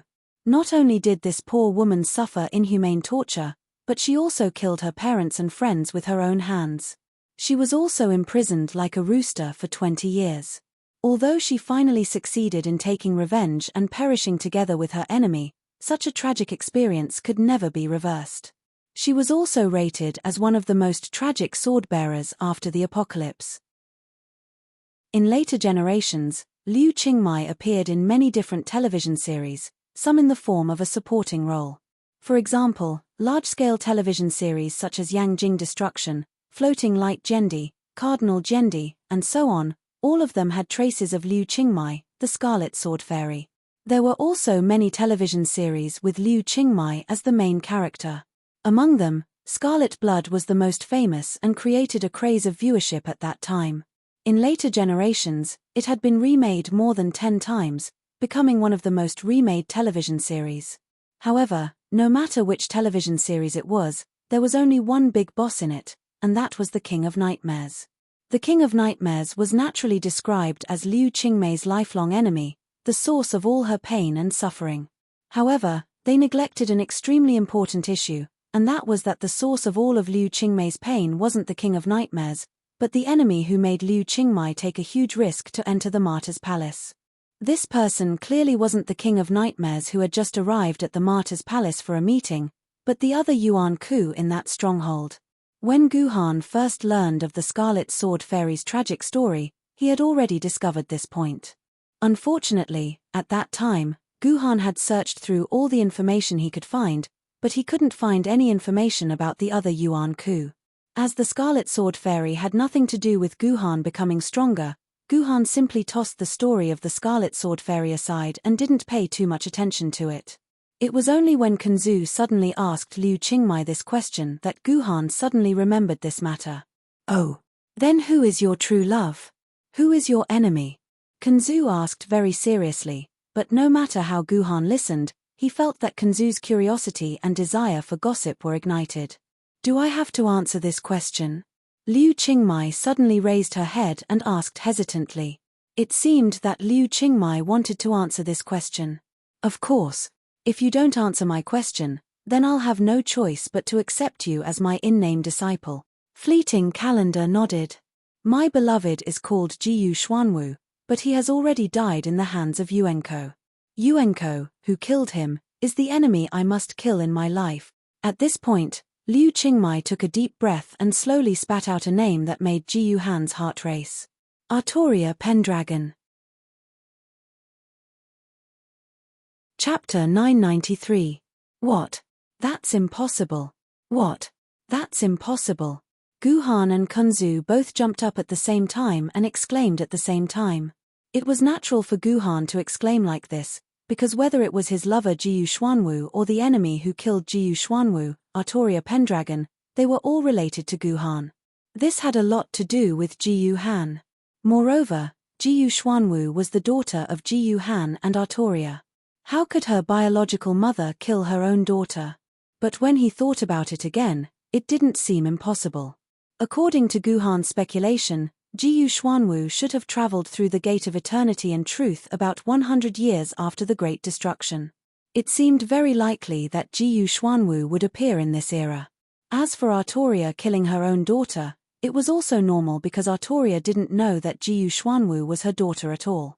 Once Jiyu Xuanwu rushed up to acknowledge her, it was normal for Artoria, who was still under the control of filth, to kill the person who pretended to be her daughter.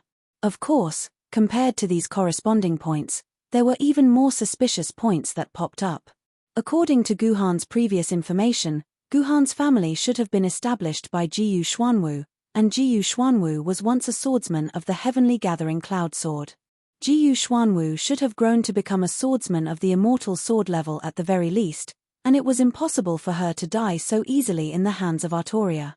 And Liu Qingmei said that Jiyu Xuanwu was her lover, so how could a woman like Jiyu Xuanwu become another woman's lover? Could it be that Jiyu Xuanwu and Liu Qingmei had a natural lily attribute? If it was natural for Guhan to jump up when he heard this news, then it was strange for Kunzu to jump up when he heard this news. Could it be that Jiyu Xuanwu, Artoria, and Kunzu had some kind of connection? Let me ask you, what is your relationship with Jiyu Xuanwu? Why did she become your lover? How did she die in the hands of Artoria? Guhan suddenly grabbed Liu Qingmei's shoulder and asked in a deep voice. Jiyu Xuanwu was the person I loved the most in my life. Liu Qingmei's mouth opened and closed, but Guhan couldn't hear any sound. It was as if Liu Qingmei had completely lost her voice. Guhan had seen this phenomenon before in the bullfighting palace. When Guhan asked the other contestants about the sword lady of this era, the swordsman did the same. Although she answered Guhan's question, Guhan didn't hear any reason. Jiyu Han suddenly turned his head and looked at the sword master beside him. Obviously, Jiyu Han thought that the sword master had blocked Liu Qingmei's words. "It wasn't me," Kanzu's face was very solemn. I also want to know what she said. At this time, Liu Qingmai also realized that something was wrong. She also realized that she couldn't hear what the military governor and Kanzu were talking about. She stood up in fear, took out a mobile phone and opened the message input interface. At this critical moment, Liu Qingmei's intelligence came online again. She immediately thought of a way to communicate through words. However, when Liu Qingmei took out her phone, she suddenly felt the world spin around her. All the strength in her body suddenly began to disappear. She felt like her body was like a willow catkin, constantly being swept up by the breeze and disappearing into the air. At this time, in Guhan's eyes, Liu Qingmei's body gradually began to fade, like water vapor reflected on a glass, gradually fading away as the heat dissipated. Stop her. Hurry up and stop her. You can't let her disappear. Guhan said to Kanzu in a hurry. It's useless. I can't control her. Kanzu revealed a helpless smile. The two could only watch as Liu Qingmei's panicked face gradually faded away, and finally disappeared into thin air. It was hard to believe that just 10 seconds ago, there was a living Liu Qingmei beside Guhan. I didn't expect things to turn out like this. Kanzu shook his head with a bitter smile. I've always thought that I know everything in the world. I didn't expect to find such a huge secret in this world. Kanzu's words sounded like he was talking to himself, but it also seemed like he was talking to Guhan. How can there be an existence in this world that knows everything? If there is, can this existence know that I'm missing? Guhan raised his head and stared into Kanzu's eyes. The corner of his mouth twitched. May I ask if I should address you as Fleeting Jendi, or Lord Kanzu? Enough. We're both smart people. Since we're the only ones left here, there's no need for us to play tricks on each other. Let's be honest. Said Kanzu with a smile. I know that you're used to calling me Kanzu, but I prefer to call you little brother Fleeting Time, my dear big brother Guhan. The sudden address of Fleeting Time and big brother Guhan caused Guhan's body to freeze. If not for Kanzu's words, Guhan would have completely forgotten about them. But as these two familiar greetings rang out, Ji Yuhan's mind couldn't help but recall everything that happened more than half a year ago. It was also in the game, and it was also in a dungeon. When Guhan had just entered the game, he met a young man whom he called Fleeting Time. The young man liked to call Guhan Big Brother Guhan as well. But everything ended when Guhan stabbed the young man's abdomen with Qingpin's sword. You're not dead. Although the deepest secret in his heart was exposed, Ji Yuhan's expression was unexpectedly calm. I died a long time ago, said Kanzu with a smile. I died before 911. You don't have to wait until 910 to kill me. Actually, I was just a bystander at that time. I was wandering around the game when I suddenly found an interesting newcomer. Then, I quietly followed you guys, but I didn't expect to see such a good show. To be honest, you scared me. I never thought that I could clear the dungeon in such a manner. What I have to admit is that if I was also a pure newbie, I would definitely not be able to do what you did at that time. You are truly too powerful, the Sword Master sincerely praised. I didn't expect you to be so calm. I thought we'd have to go through a lot of trouble. Guhan rubbed his nose and tightened his grip on the Chijian sword. What's going on? Why did you deliberately lure me into this instant's dungeon? Do you want to kill me to avenge you who died in my hands? I told you, I'm already dead. A dead man will not seek revenge from a living man, said Kanzu as he stood in front of Guhan. He patted Guhan's shoulder. The reason why I called you here is simple. I just want to teach you something. It just so happens that I feel that this abandoned dungeon is very useful. So, I borrowed it. I didn't expect it to cause you a life and death crisis. As soon as Kanzu's voice fell, Tomono Kakaze, who had been floating in the air and could not be seen by ordinary people, suddenly appeared in the air. This was the first time she appeared in this dungeon as a normal person. P.S. Tomono Kakaze kept going offline. The author would never admit that he had forgotten about Tomono Kakaze's existence. Clearly, the life and death crisis that Kanzu mentioned was not meant for Guhan, but for Tomono Kakaze, who was beside Guhan. Greetings, Your Majesty Kanzu. I never thought that Jinai would be able to meet His Majesty the Sword Ancestor. Jinai is deeply honored. Please accept Jinai's bow. Compared with Jiyu Han, Xiongfeng Jinai was much more respectful to the sword ancestor.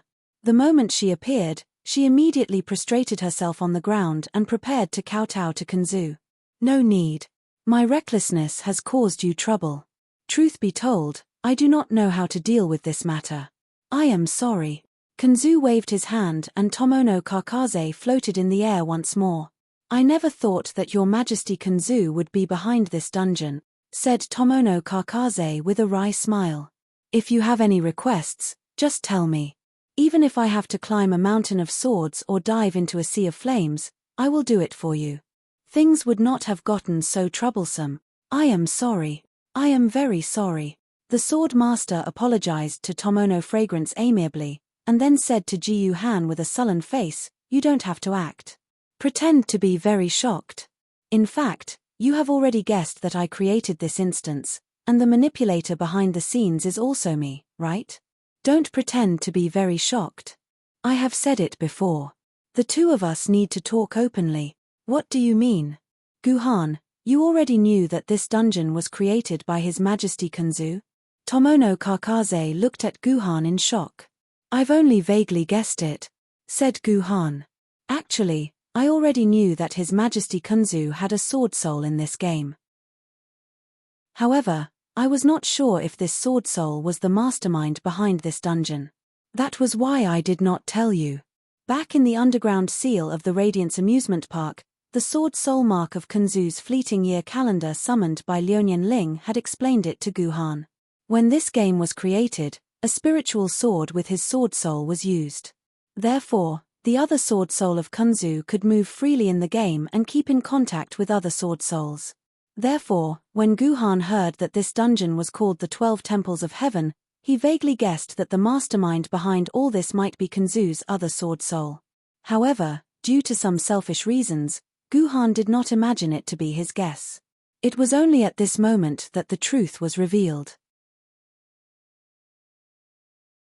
Chapter 994. I wonder why the sword ancestor specially asked me to come here. After the truth was revealed, Guhan began to wonder why Kunzu would use such a method to bring him to this dungeon. After all, if the sword master wanted to see him, he only needed to appear in front of him. There was no need for him to create something as complicated as the instance dungeon of the 12 skyscraping palaces and put Xiongfeng Tomono in such a dangerous situation. Because the setting of this dungeon is very convenient, I took the initiative to activate this abandoned dungeon, Kunzu replied. Convenient setting? Guhan raised his head and looked into Kunzu's eyes. What do you mean, Lord Kunzu? I'm different from Kaina-chan. She can create many different facilities in the game according to her will. She can even create a dungeon with a single thought. Kunzu paused for a moment. But I'm different. Although I have a transcendent position in this game and can appear anywhere without being discovered, I can also control many of the rules in this game. However, I am not the owner of this game. I can't create the things that Kaina-chan can create. I can only borrow some ready-made things. I see. Guhan nodded as he finally understood what Kunzu meant. It seemed like the 12 skyscraping temples dungeon had something that Kunzu needed. This dungeon was not just a tool to lure him. I wonder what benefits this 12 skyscraping temples dungeon will bring to you, Kunzu? Guhan asked again. That's wrong. The 12 skyscraping palaces instance dungeon isn't convenient for me. It's convenient for you. The sword master gently waved his hand, and Jiyu Han felt that the time of the entire instance had stopped. The 10 zodiac palaces, which were arranged on the mountain like stairs, instantly left their original positions and floated up like a flying saucer. Finally, the 10 palaces formed a circle and surrounded the top of the skyscraping cliff, just like the heavenly palace of the heavenly court. You've experienced the trials of these 10 palaces. I believe these 10 palaces will be of some help to you, Kunzu asked with a smile. That's right. I've benefited a lot from these 10 palaces, Guhan admitted honestly. The trials along the way had not only improved Guhan in all aspects, but more importantly, Guhan was able to see the way forward with the chaos swordsmanship. He was no longer like a blind man who could not find his own way. These 10 palaces are the conveniences I'm talking about. Kanzu waved his hand again, and the palaces returned to their original positions. These palaces can help you improve yourself. That's the biggest convenience I'm talking about. Guhan had never expected that Kanzu had lured him to this dungeon to help him improve his strength. But that's not right. Why would Kanzu help me? May I ask, in Lord Kanzu's heart, what kind of person do you think I am? What kind of position do I have? Why do I deserve to be cultivated by Lord Kanzu? Guhan asked faintly. It doesn't matter what position you have in my heart. What matters is what position I have in your heart. Kanzu let out a long sigh. If I'm not mistaken, I'm afraid that you hate me to the core and want to tear me into pieces, right? Lord Kanzu, you've already known about it. If an ordinary person were to be guessed by an expert like the Swordmaster, they would definitely panic and deny it again and again. However, Guhan did not do that. Instead, he admitted it calmly. That's right. Ever since you brought my daughter to the Gate of Truth and Eternity in the Radiance Amusement Park, our relationship was destined. Sooner or later, I'll kill my way to the Liu Nian family and take revenge. What a joke. I'm already dead. How are you going to take revenge on me? Kanzu did not get angry when he heard Guhan's words. Instead, he chuckled as he asked. Could it be that you want to vent your anger on my descendants? As far as I know, although my descendants did something to you, they did not harm you. Instead, they helped you a lot. Are you going to bite the hand that feeds you? Sword Ancestor Milord, you're wrong. I can distinguish clearly who is my enemy. I just want to destroy all of your sword souls in this world, Lord Kanzu. I want Lord Kanzu to truly die. Guhan explained his plans in detail. That's not bad. Every debt has a debtor. I was the one who did it that day, so I should take responsibility. It's only natural that you want to destroy all traces of me in this world. Kanzu nodded in agreement. Do it. I'm looking forward to that day. Kanzu's attitude completely confused Guhan. This Kanzu seemed to want Guhan to destroy him. You don't need to feel strange. When you become an existence like me, you'll know that living in this world is a great pain. If it wasn't for the fact that I want to protect this world until the end, I would have killed myself long ago. Kanzu revealed a disappointed expression. I'm very happy that you're here. This means that there's finally someone in this world who can take over my position. I can finally welcome the day when I'm free. Kanzu revealed a sincere smile. What position does Lord Kanzu want me to take over? Is it the position of the so-called leveler? Guhan asked with a frown. Seeing Kanzu like this, Guhan suddenly felt very uncomfortable. It was as if he was about to take over the worst and most painful position in the world. You actually know about the leveler? Kanzu revealed a shocked expression for the first time. Who told you? That's not a term you should know. It's someone from another world called Fleeting Maple. Guhan did not hide anything and told Kanzu everything. This was a very strange feeling for Guhan. Although the person in front of him was one of Guhan's greatest enemies, Guhan could not hide anything from this person. This Kanzu was like a boundless ocean that could contain everything Guhan knew. It made Guhan feel as if telling him his secrets would give him peace of mind. This was not a mental spell or an immortal spell. Instead, it was a kind of charisma that came from Kanzu's body. So you've already met him. He's a step faster than me. Kanzu nodded. That's right. That's what I want you to take over. You'll become the leveler of this world and complete what I couldn't complete in the past. What's a leveler? Guhan raised his head and asked in a serious tone. This was a question that Guhan had long wanted to know the answer to. You're so smart. Can't you guess what it means to be a leveler? Kanzu looked at Guhan meaningfully. To put it simply, a leveler is someone who can pacify this chaotic world. Just like Li Yuan of the Tang dynasty, Zhu Yuanzhong of the Ming dynasty, and the founding father of the Celestial Empire, these people are the levelers of this world. However, compared to them, what you need to pacify is not the internal strife of humans, but the enemies of many other worlds. Your burden and task are much heavier than theirs. Is it that simple?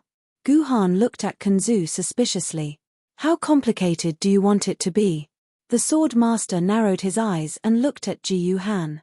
Do you still want to get an exclusive divine weapon, an exclusive pet, and finally a set of exclusive divine arts? Every world will encounter a huge disaster after its birth. Correspondingly, this world will also give birth to a leveler who can pacify this disaster. Kanzu explained leisurely.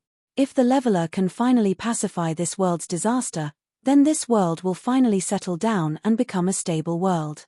If the leveler can't pacify this world's disaster, then the time and space of this world will be broken forever. This world will also become a floating thing in the dimensional space, and the whole world will cease to exist.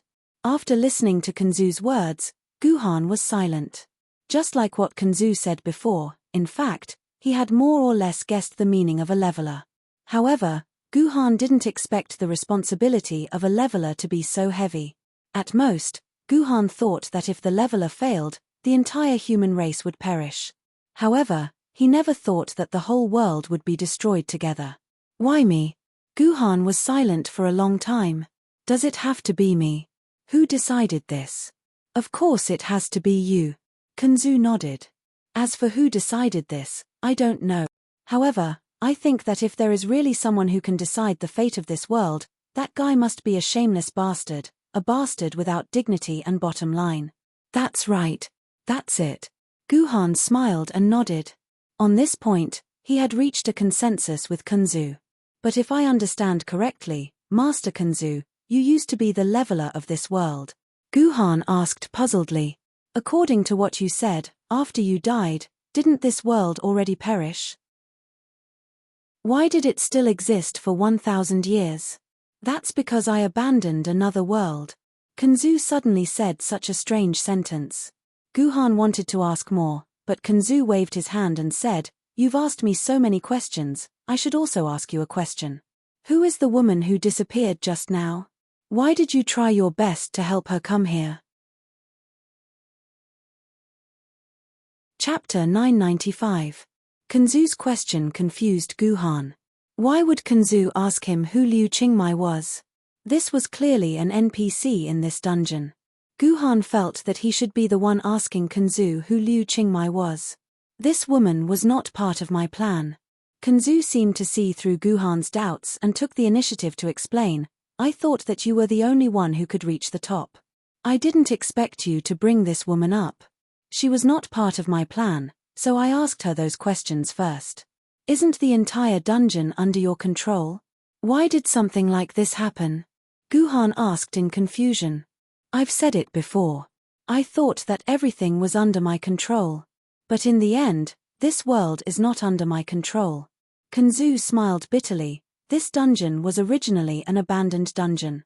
The NPCs here are all set up by the dungeon itself. I didn't make any changes to these NPCs, so I don't know much about them. Then has Lord Kanzu heard of the Scarlet Sword Immortal? Guhan asked again. I've heard of it, but not when I was alive, but after I died. Kanzu smiled. Like you, I learned of this Scarlet Sword Immortal through the television series of the future. I deeply sympathize with her tragic experience, but I never thought that one day I would have such a story with her. Could it be that the Scarlet Sword Immortal didn't clear the skyscraping 10 palaces? There were as many sword bearers as there was an ocean of them. How could I remember every sword bearer who came to challenge the palace?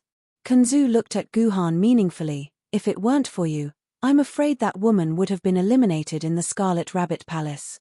How could she have come here? Guhan didn't say anything. Liu Qingmei's ability to reach the top was indeed due to Guhan. There was no doubt about that. That's not the most important thing. The most important thing is that the disappearance of that woman was out of my control. Even though I had taken complete control of this instant's dungeon and was keeping a close watch on everything within it, that woman still managed to break free from my grasp. Under the control of a certain power, she disappeared. At this point, Kanzu hesitated for a moment. Until now, I still haven't figured out whether she disappeared on her own or under the control of some unknown force. You may not know this, but I actually only arranged for one egg to be placed in the chicken coop, but when you arrived there were 2 eggs, and the rule of clearing the level changed from defeating all the gold silk pythons to producing countless offspring, and then witnessing the changes and progress of the entire race, the sword master said with a dignified expression.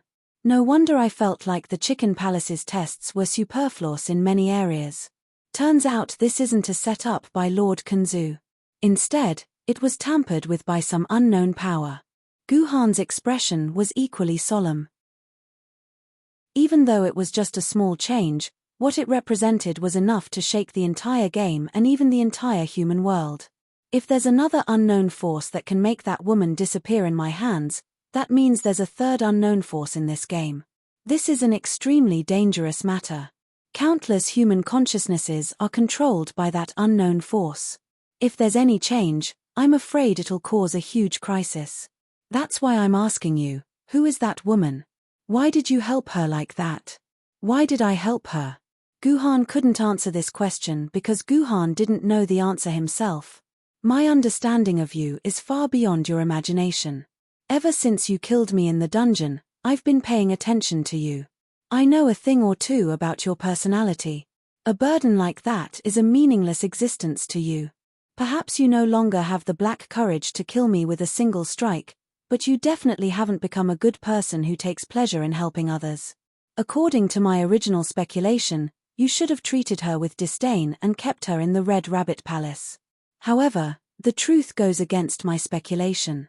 So, I want to ask you, is it because of your sincerity that you're helping her? Or is it because of something else? It's because of my sincerity. Guhan thought for a long time before replying seriously. Helping her is indeed because of my sincerity, but why I want to help her, I don't know. Is that so? Kanzu's hesitant gaze kept scanning Guhan's face. It was obvious that Kanzu didn't believe what Guhan said.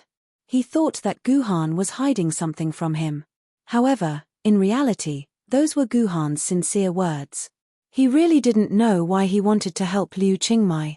Lord Kanzu, I think I might know who the mastermind behind this is. At this moment, Tomono Kakaze, who had been silent all this while, suddenly interrupted. Second tone. Kanzu glanced at Tomono Kakaze and smiled. I almost forgot, you're the true ruler of this world. I can't find out where that power came from, but you might be able to. It's not that I found it, but I'm very familiar with this power. I've seen it many times before. Tomono Kakaze smiled bitterly. Guhan, in fact, you should be the most familiar with this power. I didn't think that your old lover would actually leave a foreshadowing in this dungeon. You're talking about Yi Qing? Guhan's eyes instantly lit up. Yes, Guhan had forgotten about Yi Qing. The things that happened to Liu Qingmai were indeed very similar to Yi Qing's usual style. Lord Kanzu, I don't know if you can open this dungeon to me. If I were to systematically comb through the entire dungeon's information, I would be able to find out if this is the foreshadowing left by Zhetian Jendi. Tomono Kakaze respectfully requested of Kanzu. This was actually a somewhat ridiculous thing. If this world was compared to a house, then Tomono Kakaze was the owner of the house, and Kanzu was on a certain level a villain who usurped the control of the house. Now, the owner of the house was actually very respectfully requesting this villain to return the control of the house to her. Wasn't this very ridiculous? No problem. Kanzu nodded. Tomono Kakaze immediately felt that she had regained the right to explore the entire dungeon. However, Tomono Kakaze only had the right to explore the dungeon's data. She did not have the right to control the dungeon. The highest authority of this dungeon was still in the hands of Kanzu. That's right. This is indeed the backup plan left by Zhetian Jendi. There are some traces left behind by Zhetian Jendi. No one else could have done this. Tomono Kakaze quickly confirmed. It seemed that Liu Qingmai was really the foreshadowing left behind by Zhetian Jendi in this dungeon. This was very interesting because the 12 Heavenly Palaces dungeon was completely under Kanzu's control. It also appeared because of Kanzu. But now, Zhetian Jendi's foreshadowing appeared in a dungeon that was under Kanzu's control. It was as if you and your wife had a child, only to find out that the child had another person's child in her stomach. It was as disgusting as that. Interesting. Kunzu was stunned for a moment before he clapped his hands and laughed. This child Zhe Tian is really interesting. She even schemed against me. Good, good. As expected of the person I once fancied. It's just that her mind is a little too rigid. She only has herself to blame for her ending. This sentence made Guhan's heart skip a beat. What did Kunzu mean by this? Kunzu also fancied Yi Qing? In other words, Yi Qing was once a candidate for the leveler? That's right. One of the sword soul marks left behind by Kunzu happened to be used in Yi Qing's era. Yi Qing also happened to be in Yangjing City. Maybe the two of them met at that time. But what did Kunzu mean when he said that she only has herself to blame? Could it be that Yi Qing's ending was not the normal White Heaven ascension as recorded in history? Don't ask me about that person. I don't have the face to mention her. Kunzu directly blocked Guhan's question. Then the whole scene suddenly fell into a strange silence. Kunzu was silent because he was thinking about Liu Qingmei and Yi Qing. Guhan was silent because he once again thought of Liu Qingmei's last two answers to Kunzu. Her lover was Jiyu Xuanwu, and the one who killed Jiyu Xuanwu was Artoria Pendragon, Jiyu Xuanwu's biological mother. This matter itself was already puzzling to Guhan. What was even more unimaginable was that Yi Qing actually had a hand in it. There was no doubt that Liu Qingmei was deliberately sent to Guhan by Yi Qing. Then why did Yi Qing send Liu Qingmei to Guhan? Guhan thought that the reason why Yi Qing sent Liu Qingmei to him was to let him know from her that Artoria Pendragon killed Jiyu Xuanwu. The evidence was that she disappeared directly after answering the two questions of Kunzu. Obviously, Liu Qingmei had lost her usefulness at this time. If she continued to speak, she would say something that Yi Qing did not want Guhan to know. So Yi Qing directly set Liu Qingmei to disappear at this time. Then a new question arose. Why did Yi Qing deliberately tell Guhan in this way? What exactly was Yi Qing plotting? More importantly, at this moment, Guhan suddenly had a strong dissatisfaction with Yi Qing. Guhan faintly felt that Yi Qing seemed to be trying to manipulate him. What was more frightening was that Guhan vaguely felt that his life to this point seemed to be under the control of someone. Could this person be Yi Qing? Don't think so much. You just need to understand that strength is the most fundamental thing. That's enough. The sword master suddenly patted Jiyu Han's shoulder, who was in deep thought, and then said, I have told you enough about what happened today. Next is the real reason why I asked you to come here. To be honest, you are still thousands of miles away from the strength that a real leveler should have. But you don't have much time left, so I have to help you out this time. Chapter 996. I say, Blower, why do you think these sorcerer tribesmen are surrounding us and not attacking us? At the front line of the T-star defense zone, two ancient sword-grade defenders were holed up in their observation post. From time to time, they would glance at the Wu people's camp, which was 1 or 2 kilometers away from the defense line. It was a large-scale encirclement made up of countless small camps. Using the boundless number of people, they forcibly surrounded the entire area where the humans were stationed. Not even a bird could fly past. How would I know? Maybe the Wu people are crazy, the man known as Blower said. The man known as Blower said with a pout. This Blower was not a new character. He had already met with everyone dozens of chapters ago. He was the unlucky guy who had been punished by Guhan to spit smoke rings. His real name was Jiyu Yu Chen. However, because he had been spitting smoke rings for 3 consecutive days, he had become the source of nightmares for the other ancient sword-grade swordbearers. Fortunately, the other swordbearers had given Jiyu Yu Chen the nickname of Blower to repay his kindness. Although Jiyu Yu Chen was very dissatisfied with this, there was nothing he could do. He could only accept his fate and accept this nickname. And this nickname lasted for a full 3 months. After 3 months, Jiyu Yueshia had already tacitly accepted this nickname, and even occasionally people would call him Jiyu Yueshia's real name, and he wouldn't be able to react. Yes, it had been a full 3 months since Guhan had punished the swordbearers for using smoke to paint. This also meant that 3 months had passed since Guhan had entered the 12 skyscraping palaces dungeon. In these 3 months, Guhan had stayed in his own guardian residence. He had not shown himself even once.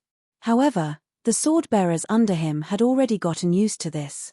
They did not dare to complain, lest they were captured by their scary leader to paint again. I think there must be a huge conspiracy behind this. Those Wu people must be up to no good by gathering here. Perhaps they are trying to lure our attention here, and then secretly make some sneaky plans to catch us off guard. The person who was talking to Gu Yuchen said, "Enough, Iron Sparrow Hawk.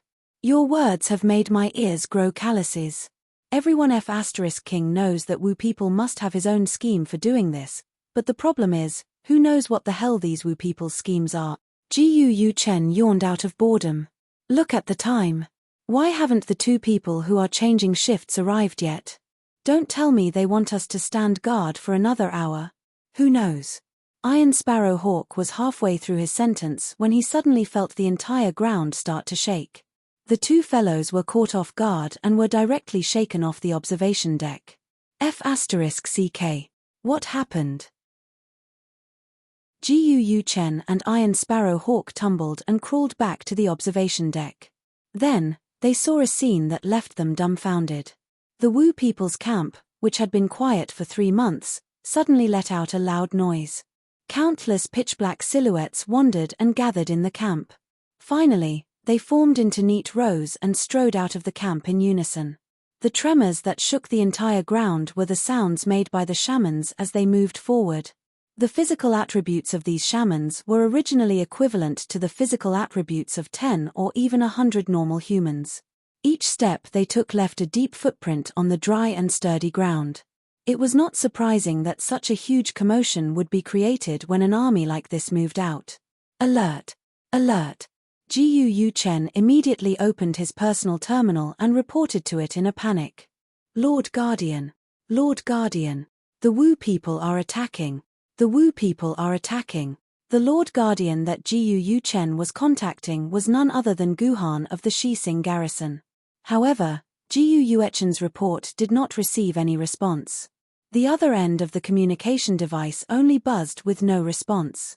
Damn it, this dog *T Lord Guardian. Why can't we contact him now? Could he have already escaped from Shanhai Pass? If Gu Yuchen could reach the other end of the communication device, he would definitely beat up the Lord Guardian who had not shown himself for 3 months. Are you stupid? Why are you contacting the Lord Guardian? Of course we have to contact Lady Juzi. Iron Sparrow Hawk looked at Gu Yuchen as though he was looking at an idiot.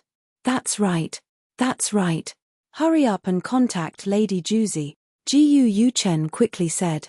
It seemed that the two of them trusted Lady Juzi very much. Ever since Guhan entered the 12 skyscraping palaces dungeon.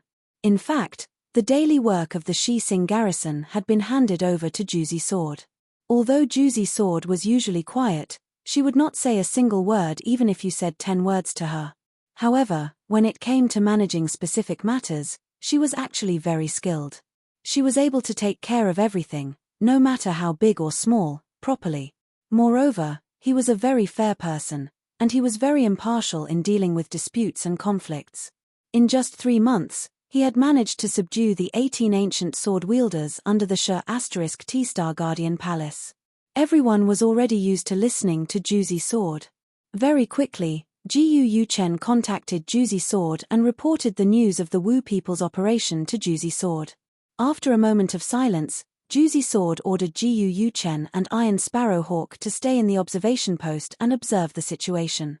Meanwhile, Juzi Sword quickly gathered all the ancient sword wielders to defend against this attack. If the Wu people attacked, they could temporarily retreat to the second line of defense and wait for the main force to arrive. In any case, they did not want to fight the Wu people head-on. With their strength, there was no way they could defeat the Wu people's army. Yes. Gu Yuchen and Iron Sparrow Hawk replied without hesitation. The small Shixing garrison began to move, and the entire Taiyin Star garrison began to move at the same time. Taiyin Star garrison and Taiyang Star had been on high alert for a long time. When the Wu people's army moved, all the human forces naturally followed without any hesitation. A series of orders were issued from the Taiyin Star garrison to the various guard manors. The guard manners at the first line of defense entered the second line of defense as fast as they could. The guard manners at the back gathered their forces in an orderly manner, preparing to head to the periphery of the defense line to support the other guard manners. Sir Yaoguang. The first line of defense in the Black Tortoise sector has been completed. Sir Yaoguang. The first line of defense in the Tianxia sector has been completed. The two Imperial Star Guards under the Taiyin Star reported the situation in the Black Tortoise sector and the Tianxia sector to Yaoguang. The first line of defense in these two sectors had been completed. This was all within Yaoguang's plan. However, what puzzled Yaoguang was that he had not received a report from the Baihu sector. Damn it! Baihu, what the hell are you doing? Why haven't you completed the first line of defense yet? Yaoguang could not wait any longer. He immediately dialed the guard of the Baihu sector, also known as Baihu, and asked loudly, "Boss, listen to my explanation." On the other end, Baihu hurriedly said, "In terms of speed, I, Baihu, am not inferior to the Black Tortoise and those two fellows in the Tianxia sector. I, Baihu, have all the other guard manners that belong to the first line of defense in the Imperial Star sector have been completed, but there is only one guard mansion that I have not been able to contact. That is why the overall defense has not been completed yet. Where did this bastard come from? How dare he? How could you not be able to contact him? Could it be that he's already dead?" Yarrow Guang was flustered and exasperated. "No, I have checked the records. The guard mansion has not left the guard mansion for the past 6 months. He must be alive and well now. How could he be dead? And even if he is really dead, my star banner will immediately receive the news of the fall of Xingchen. I assure you, he is still alive and well." Mother****. Yaoguang cursed, which was rare for him. "Which guard mansion is it that has a problem? I will replace him for you right now. Let him be a small soldier for me. It's a subordinate of the Sanshuian garrison." Wait. Before Baihu could finish speaking, Yaoguang interrupted him. "Could it be that the guard who has lost contact with us is the guard Guhan of the Shixing garrison?" "Yes. It is him," Baihu answered hesitantly. At that moment, Yaoguang's voice did not sound as angry as before. "So it's that bastard. I was wondering who else would be so daring." Yaoguang smiled bitterly and said to Baihu, "Forget it. You don't have to worry about him. Just treat it as the defense of the guard mansion has been completed. You can deal with the other matters however you want." "How can I do that? Sir Yaoguang, how can I do that?" Baihu was shocked. This was not a joke. The Shixing garrison was an extremely important position in the Sanshuian garrison. If the guard mansion was lost, it would be like stabbing a knife into the Sanshuian garrison's network. By then, the entire Sanshuian garrison might collapse. Such an important position should be handled cautiously to ensure that the defense line was foolproof. However, not only could he not contact the guard of the defense line, but Sir Yaoguang had also asked him to ignore him. Something was definitely going to go wrong. Baihu immediately suggested to Yaoguang, "Sir, you can't do that. Why don't you let me, Baihu, go and see what's going on? If there's really a problem, I, Baihu, can take over the defense and command there." "Nonsense. You're the guard of the Imperial Star of Baihu.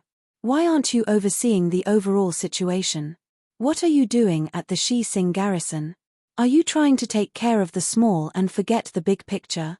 Yaoguang immediately scolded Baihu. "Listen, this matter is settled. You don't have to worry about the Sh**T star. If anything goes wrong there, I will bear the responsibility. It has nothing to do with you. To tell you the truth, even if the entire Baihu Imperial Star is destroyed, the Shixing garrison will still defend it well. Do you believe me?" Yaoguang's last sentence completely stunned Baihu. Chapter 997. This time, the witch tribe did not bluff like before. They did not build a huge camp out of thin air and dawdled for 3 months. Instead, they really launched a strong attack on the humans. For a moment, the entire first line of defense of the humans was in a bloody storm. Countless human sword maidens and the Wu people fought each other, and a large number of lives were lost every moment. For a moment, The entire first line of defense of the lunar star was in a state of extreme tension. All kinds of urgent messages were constantly sent to the various guardian manners through electronic signals. In fact, the guardian manners of the Baihu Imperial Star received the most distress signals. There was no other way. Who asked the Baihu Imperial Star to be the Imperial Star with the largest first line of defense? 1/3 of the entire Baihu Imperial Star was in the first line of defense, far more than the 1/4 of the Black Tortoise Imperial Star and the 1/5 of the Sky City Imperial Star. The Baihu Guardian was still in a terrible state. The angry Guardian has an urgent report. The Sky River, Heavenly Yin, Heavenly Court, Curly Tongue, and Heavenly Gluttonous Star are under fierce attack by the Wu people. Heavenly Yin, Curly Tongue, and Heavenly Gluttonous Star have lost 60% of their defense. The Heavenly Court Guardian is seriously injured, and the remaining ancient sword-bearers are either dead or injured. They are now relying on the Guardian manners to make their last stand. The Sky River Guardian is dead. The ancient sword-bearers under his command, as well as the 27 ancient sword-bearers who went to support, have suffered heavy casualties. The Sky River Guardian has fallen, and the remaining sword-bearers have retreated to the Heavenly Yin Star. This was an urgent battlefield report sent to Baihu by the angry Guardian. From this battlefield report, it could be seen that more than half of Anjiji Township had been lost, and the remaining half was in a precarious state. If Baihu quickly mobilized reinforcements, then Anjiji Township would soon be unable to hold on and be completely lost. I order the 3rd Reserve Team to support the Angry Star as soon as possible. The Angry Guardian will be responsible for the deployment of reinforcement. Baihu immediately issued a reinforcement order, sending a reserve team of 50 ancient sword rank swordbearers and 3 famed sword rank swordbearers to the Angry sector. These swordbearers were drawn from the Guardian manners of the 2nd and 3rd line of defense that did not directly participate in the battle. However, the Baihu Imperial Planet could not form many such reserve teams. The Baihu Guardian only had 5 such reserve teams in total. This was all the active forces that the Baihu Guardian could mobilize. As a result, just as the matter of the Angriji Star region was settled, the Kuei Wood Wolf Star region also sent an urgent report, requesting reinforcements from Baihu. The Kuei Wood Wolf Star region was an important position in the throat of the Baihu Imperial Star garrison. The Baihu Imperial Star garrison did not dare to delay and assigned the 4th Reserve Team to the Kuei Wood Wolf Star region. As a result, there was only the 5th Reserve Team left in Baihu's hands, which made Baihu very worried. At this time, less than half a day had passed since the battle with the Wu people, but in this half a day, the Baihu Guardian had already consumed a total of 4 reserve teams. If this battle continued like this, it could be imagined that the 5th Reserve Team would soon face the dilemma of having to use it. But if the 5th Reserve Team was gone, what would happen to the Baihu Guardian? Damn the Wu people, what are they planning? Why haven't I seen the great Magus Wu people appear? Do they want to continue this meaningless consumption? Faced with this situation, the Baihu Guardian could only helplessly mutter to himself. The reason why Baihu Guardian would mutter to himself like this was because the battle situation made Baihu feel very puzzled. The Baihu Guardian could be considered an old acquaintance in Shanhaiguan and was full of experience in fighting with the Wu people. Otherwise, he would not have been able to accumulate merits all the way to become the guardian of the Baihu Imperial Star. But the current situation of the battle was something that the Baihu Guardian had never encountered in the past few years. It could also be said that the Wu people's fighting style was very simple. Often, under the leadership of a few great Magi, the Wu people concentrated their main forces on a certain Imperial Star and attacked fiercely. They tried to break through the human defense line in the shortest time, and then destroy the other Imperial Stars, breaking the imprisonment of the Ju Tian Star battle formation. The reason why the Wu people kept using this strategy was not that the Wu people did not know how to use their brains, but that the continuous fighting for hundreds of years had told the Wu people that other methods and strategies were crooked, and only this strategy was truly useful and effective. In history, when the Ju Tian Star battle formation faced a crisis of survival several times, it was because the Wu people had used this method and strategy. But now, the Wu people had given up on the previous effective strategy. Instead, They had switched to the all-out attack strategy that Baihu could not understand no matter how hard he tried. It was the Magi who launched an indiscriminate attack on the entire human defense line. They did not distinguish between each other and did not prioritize their attacks. For example, before this, the Wu people's strategy was to turn themselves into a sharp knife. They wanted to use this sharp knife to stab into the enemy's abdomen and then strangle the enemy's abdomen to pieces. Or they could simply draw a big circle along the defense line and forcibly cut off a piece of the enemy's flesh. But now, the Wu people had turned themselves into a mace, trying to use this mace to beat the enemy to death. In terms of power, it seemed that the Wu people's choice was not wrong. Dying under a mace was much more miserable than dying under a sharp knife. It was estimated that not even a complete corpse could be found. But the problem was that the strength needed to use this mace was tens or even hundreds of times that of a dagger. More importantly, the fine iron needed to forge such a mace was also tens or even hundreds of times that of a dagger. To use this strategy to defeat the enemy, there must be a prerequisite. That was, the strength of the Wu people was far greater than the strength of the human beings. It could only be achieved if the strength was at least 5 times that of the human beings. However, both the human beings and the Wu people knew very well that in terms of actual strength, the Wu people were also about twice that of the human beings. But because the human beings could borrow the defense of the Ju-Tian star battle formation, the strength of the Wu people was still equal. In fact, the strength of the human beings and the Wu people was not much different, so it was impossible for them to use the mace. But what Baihu could not understand was that the Wu people were indeed using the mace strategy. Moreover, this strategy was progressing very successfully. Whether it was his Baihu star, the Black Emperor star, or the Sky City Imperial star. Even the Sun Star Garrison's Vermilion Bird, Azure Dragon, and Tai Wei Imperial stars were suffering from the same intensity of attacks as Baihu. They were also constantly in danger, and many of their forces had died on the front lines. Sigh. If only our Taiyin Star Garrison had someone as strong as Miss Liunian Ling, that would be great. We wouldn't have to suffer to this extent. Baihu could not help but sigh at the Sun Star's good luck. They had actually managed to get their hands on someone as strong as Liunian Ling. Just Liunian Ling alone was equivalent to the strength of at least 1,000 swordbearers. Don't even think about it. Miss Liunian Ling did not participate in the battle. Lilith treated her like a treasure and hid her in the Sun Star Garrison. She did not participate in the battle at all. At this moment, Yarrow Guang's voice appeared in Baihu's ears. The Baihu Star Garrison was shocked. He turned his head and saw that Yarrow Guang had actually come to his residence. Sir Yao Guang, why are you here? The Baihu Star Garrison asked anxiously. The battle here is the most intense and tragic in the entire Taiyin Star. Is there a problem with me coming here to take a look and show some concern for you? Yao Guang asked with a smile. Of course not. Sir Yao Guang, you don't know how miserable the Baihu Star is. So far, 1/10 of the swordbearers have been broken, and 1/10 of the swordbearers have lost their ability to fight.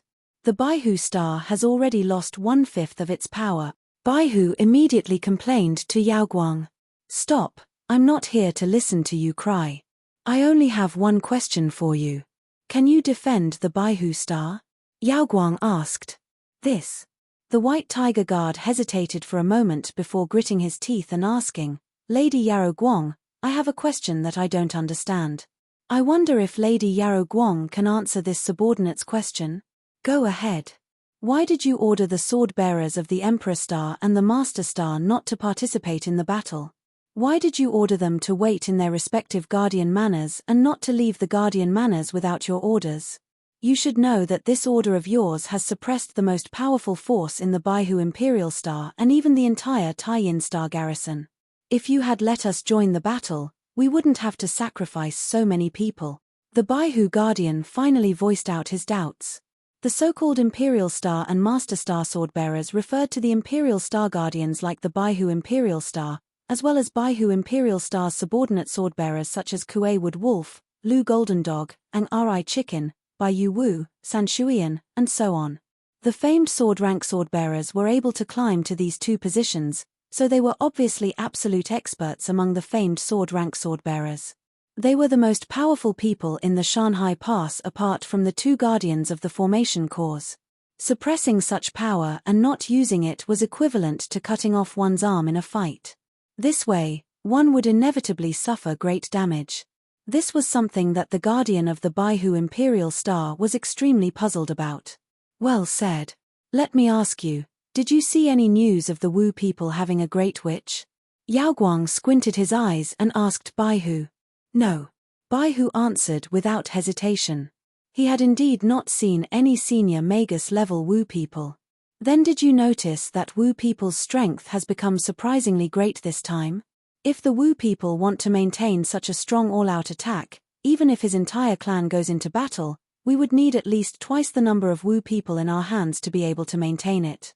When Yao Guang said this, a hint of uneasiness flashed across his face.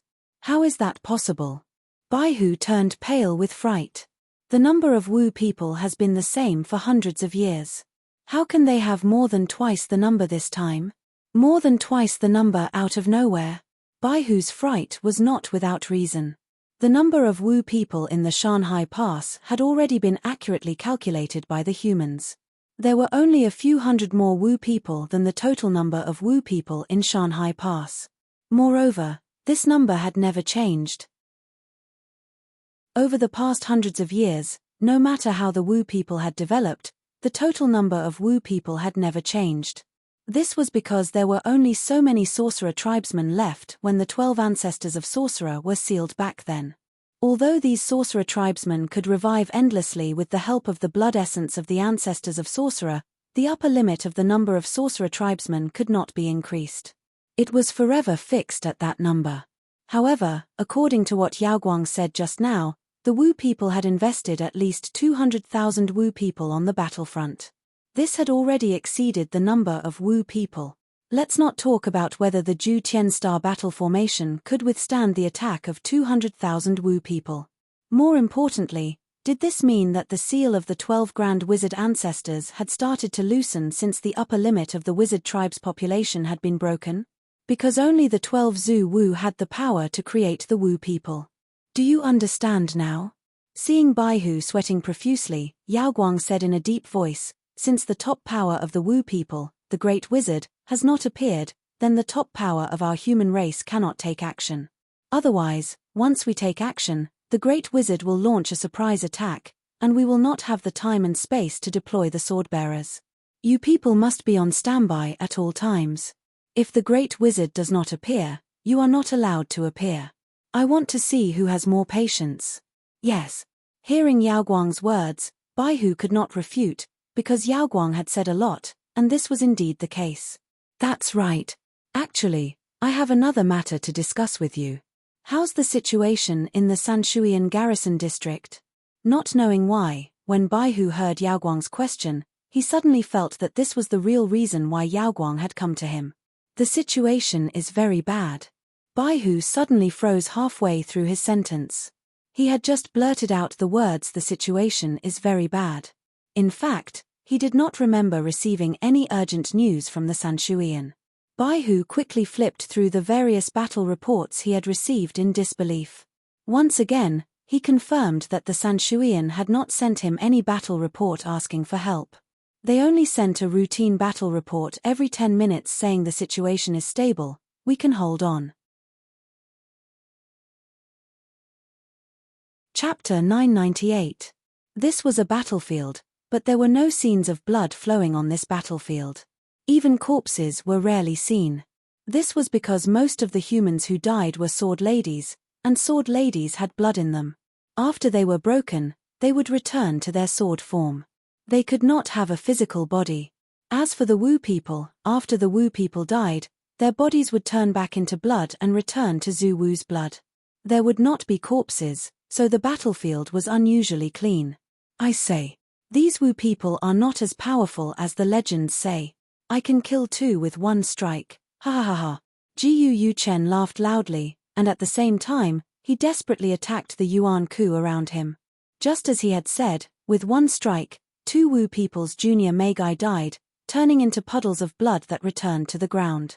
"Stop talking nonsense, you're so noisy," an old man beside Gu Yuchen scolded. Gu Yuchen was not happy, and was about to argue with this old swordsman when he suddenly heard a cold, calm female voice. "Elder Wei is right, Gu Yuchen, you are too noisy." As soon as this female voice spoke, Gu Yuchen immediately shut his mouth, not daring to say another word. The owner of this female voice was none other than Juzi Sword, which Guhan had left here to watch over these swordsmen. After the battle began, Gu Yuchen and Iron Sparrow Hawk, who were in charge of the observation post, first mustered up their courage and killed a few Wu people at the front. When they realized that there were too many opponents, they immediately retreated to the second line of defense of the Shixing garrison. When Gu Yuchen and Iron Sparrow Hawk arrived at the second line of defense, Juzi Sword had already gathered another 16 ancient swordsmen. From the time Gu Yuchen had reported to Juzi Sword, less than 3 minutes had passed. Within 3 minutes, Juzi Sword had gathered a team of 16 people from the Shixing garrison. One could only imagine how much control Juzi Sword had over the team. What followed next was a physical battle of flesh and blood.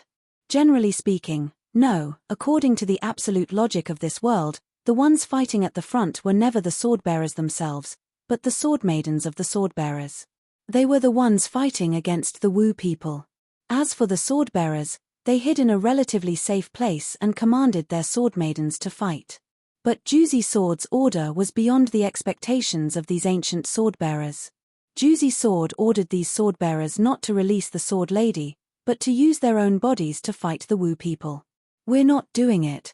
This was not the fighting style of a sword wielder. Only the swordmaster would fight with Yuan Ku and the Wu people. "We're just ordinary people, we don't have that kind of ability." The swordbearers immediately went into an uproar, expressing their rejection of this method of fighting. But at this point, it was no longer up to them. Qing Pin Sword and Duyu Sword, the two little lollis, appeared beside these swordbearers with malicious smiles. If these ancient swordbearers respected Juzi Sword more than they feared it, then they were absolutely terrified of Qing Pin Sword and Duyu Sword.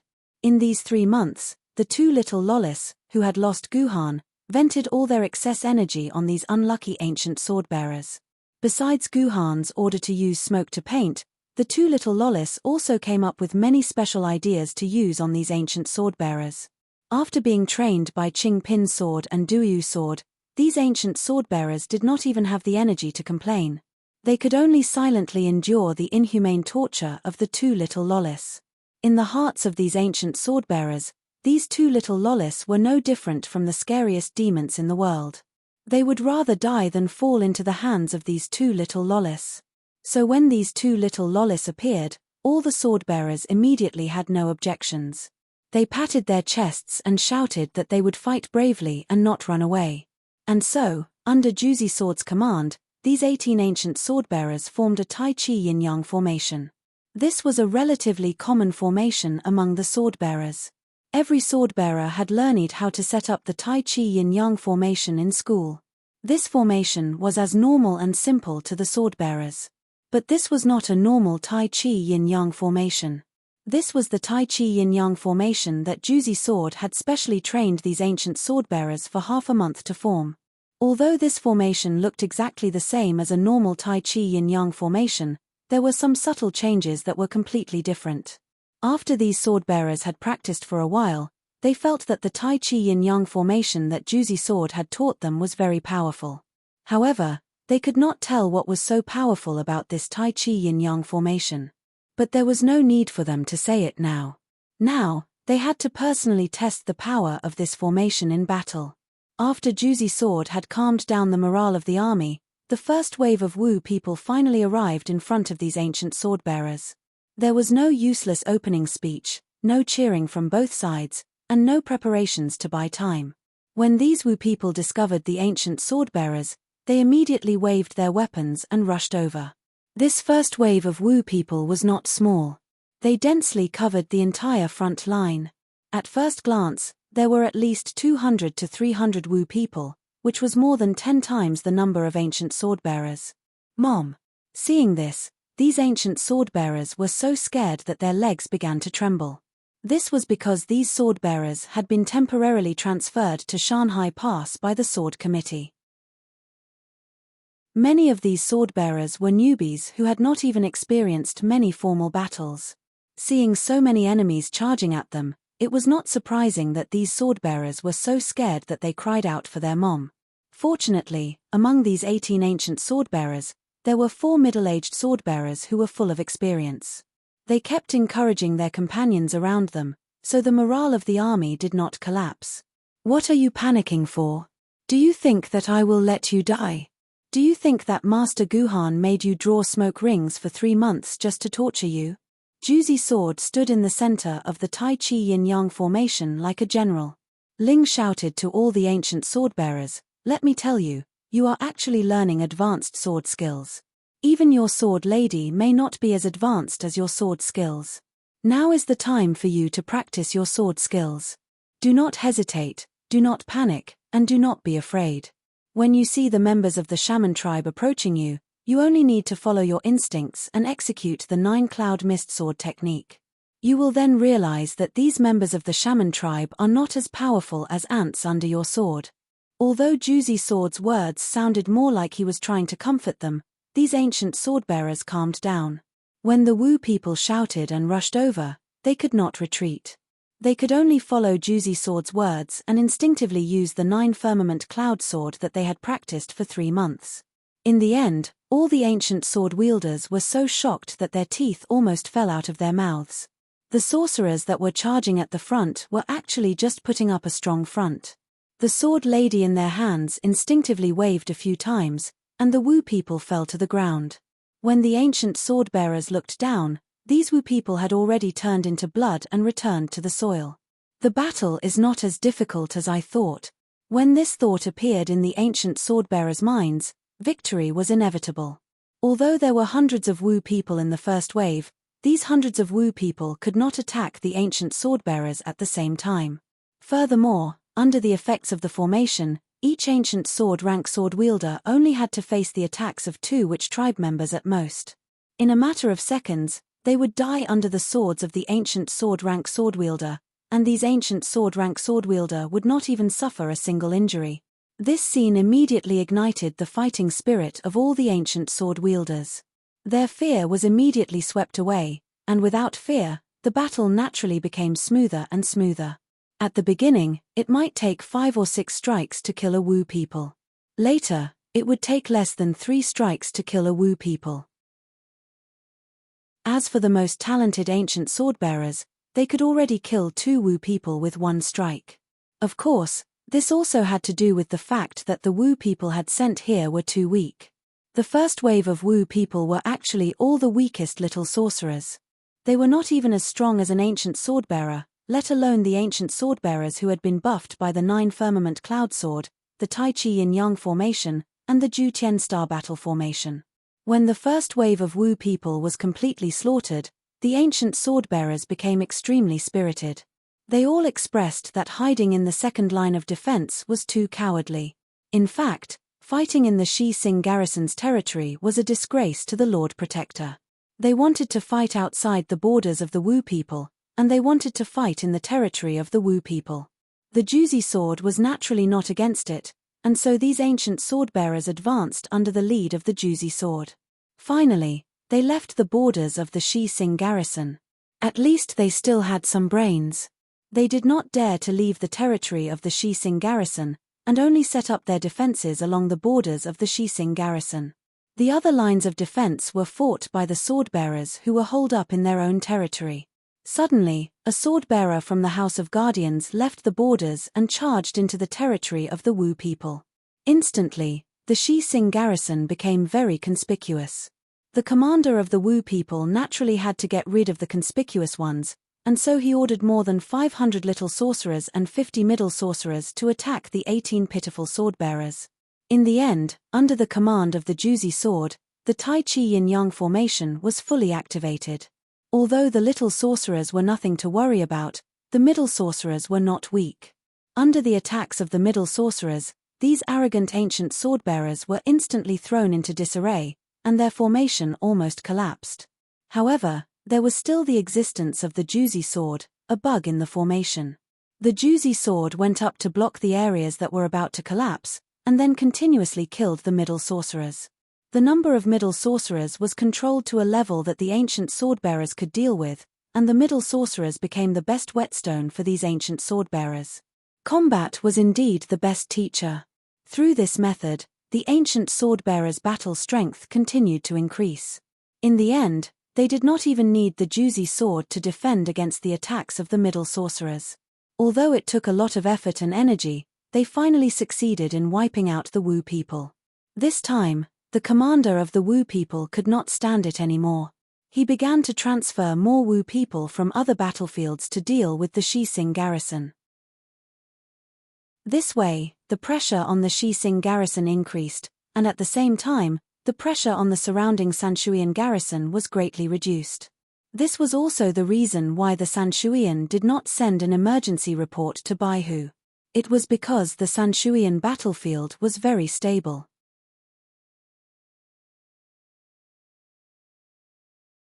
Chapter 999. Report. The Angry Star region has once again been attacked by the enemy. The Guardian of Heaven's Gluttony, the Sword Maiden, has been broken. The Guardian has lost its combat power. The Guardian of Heaven's Gluttony has been lost. Please send reinforcements. Please send reinforcements. Not long after Baihu discussed with Yaoguang in his own Guardian's mansion, he suddenly received this urgent report with an ashen face. What's going on? Yaoguang saw that the expression of the Guardian of Baihu was not right, and immediately asked. Anjiji Township can't hold on any longer. So far, 3 guest star regions have been lost. As long as one more guest star region is lost, the entire Angry Star region will completely collapse. The Guardian of Baihu explained with a bitter face. Then what are you waiting for?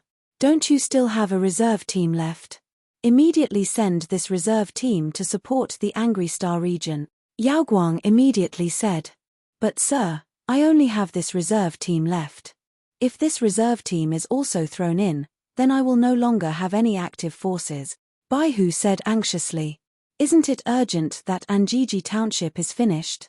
Yaoguang glared at the Guardian of Baihu. Send the 5th reserve team to Anjiji Township now. Anjiji Township must not be lost, otherwise the entire front line will be in danger of collapsing. All right, as the boss, Yaoguang had already spoken. What else could the Guardian of Baihu say? He could only send the last active force, the 5th reserve team, to Anjiji Township. This way, the Guardian of Baihu no longer had any active forces in his hands. I say, Old Fart Wei, why do I feel that something is wrong? Jiu Yu Chen whispered into Old Fart Wei's ear. Of course not. Can't you see that there are no lesser witches around us? Damn it, all of them are intermediate sorcerers. Seems like Wu people really want to kill us. Old Fart Wei said while gasping for breath. Just like what Old Fart Wei had said, the sorcerer race's commander seemed to understand that sending the junior sorcerers to surround and attack them would only lead to their deaths. Hence, the sorcerer race's commander simply ordered a large group of over 200 intermediate sorcerers to surround and kill the small team. This was undoubtedly a devastating decision for these ancient sword wielders. If not for Juzi Sword's effective command and the fact that these sword wielders' swordsmanship had become stronger through actual combat, this small team would have died under the siege of these intermediate sorcerers. However, it was obvious that they couldn't realize the great dream of resisting the enemy outside the country's gate.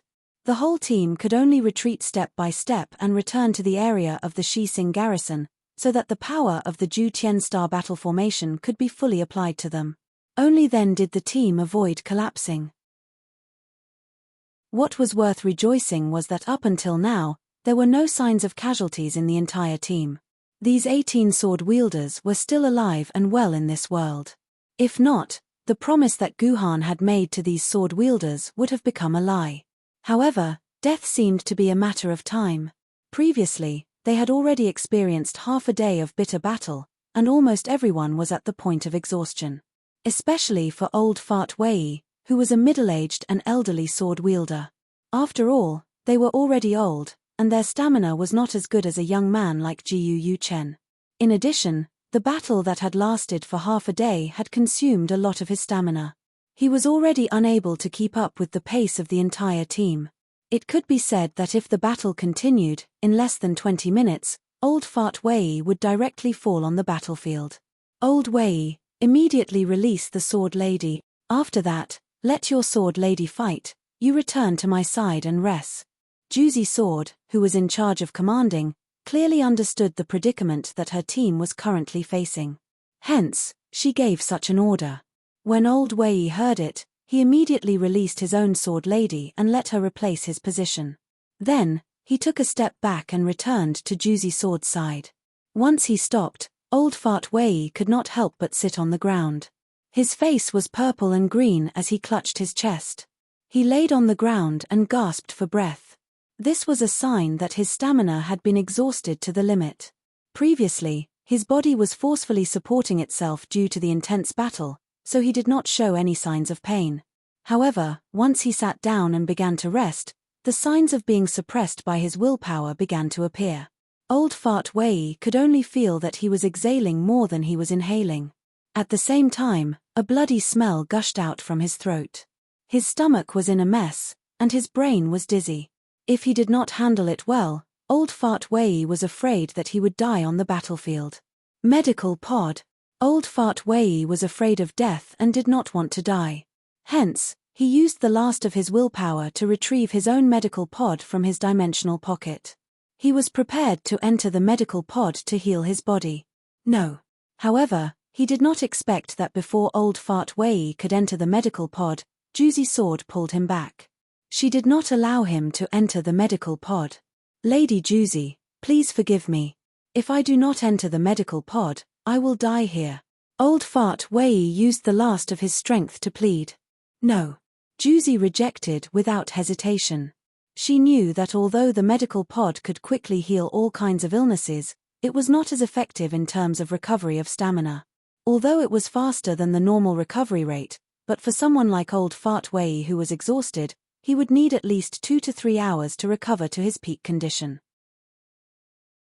To this small team that was in imminent danger, this was undoubtedly an unbearable amount of time.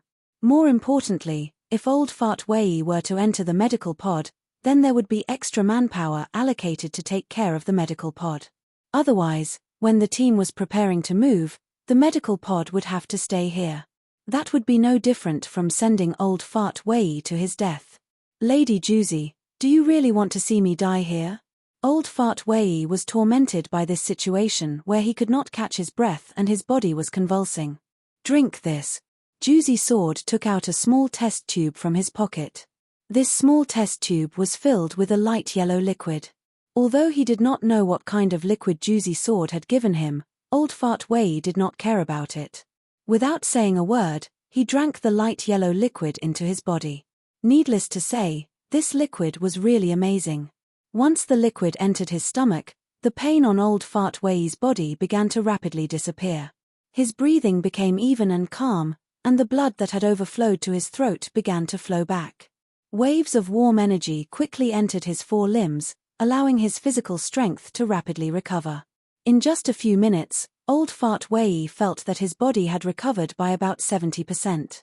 This was the effect that the medical pod could only achieve after an hour. What kind of treasure is this? Is this the latest high-tech?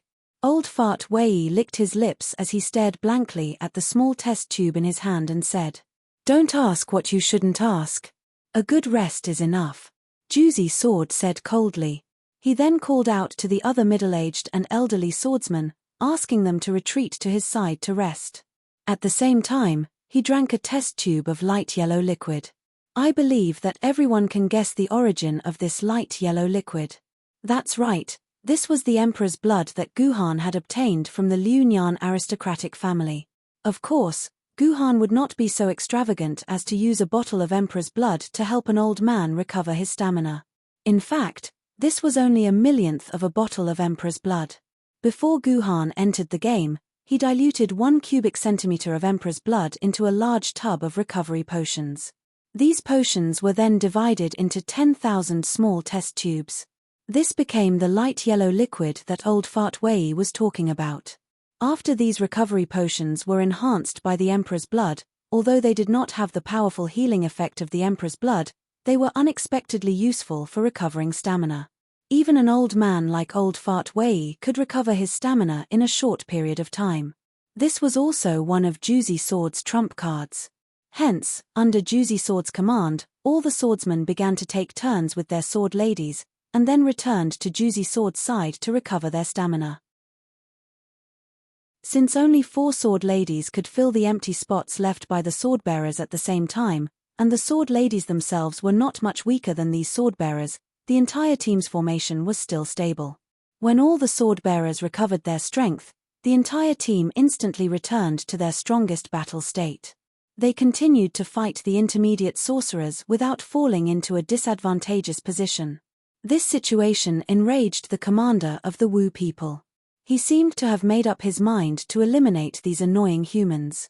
Hence, the swordsmen of the Sanshuian garrison once again felt the pressure on them lessen. Most of the Wu people suddenly began to retreat from the battlefield, leaving only a small portion of the Wu people to tangle with them. However, the momentum of the attack had completely disappeared. This situation caused the other swordsmen to heave a huge sigh of relief. Their respective guardians also began to command a portion of the swordsmen and their sword ladies to retreat to rest and recover the energy of their shields. The entire Sanshuian garrison seemed to have gained the upper hand in an instant, and was about to expel all of the Wu people from their own territory.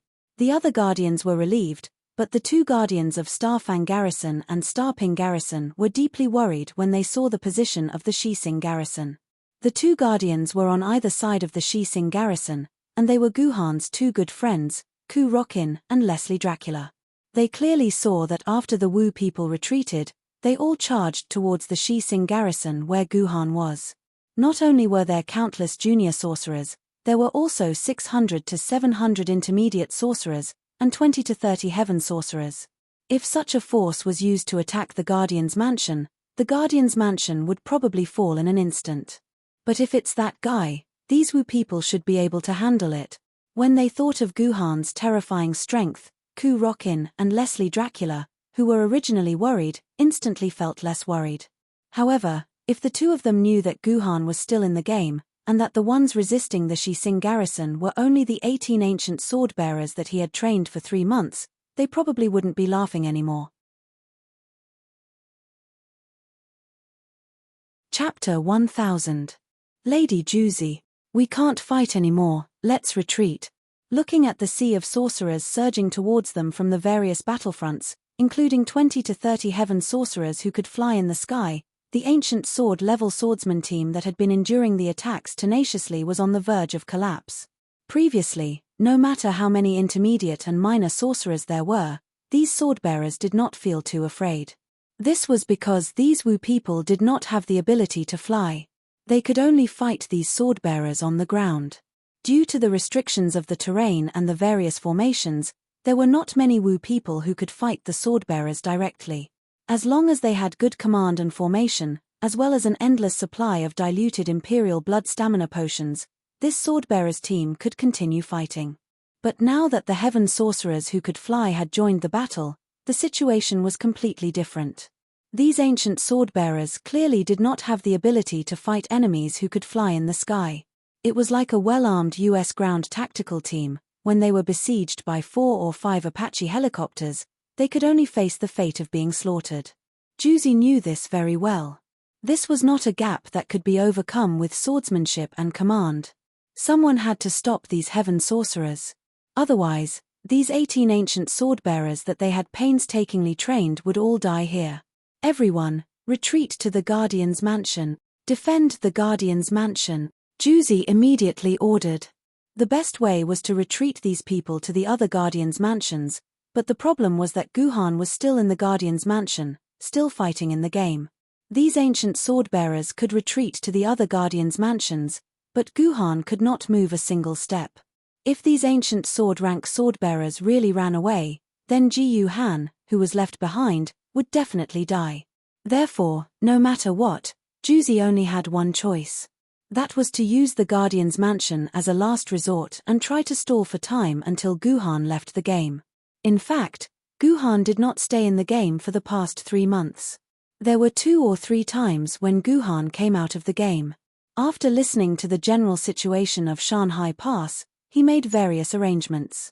One of the most important arrangements was to instruct Juzi to start systematically training these ancient sword wielders, striving to give them the ability to protect themselves before the Wu people launched a large-scale attack.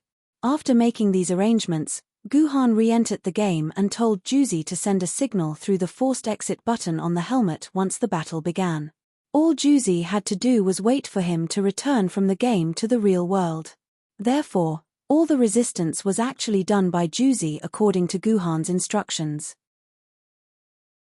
It was just that Juzi didn't expect Guhan to still be in the game after such a long time after the signal was sent. As such, Juzi could only lead the ancient sword-tier swordbearers to retreat to the Shising garrison for the last time.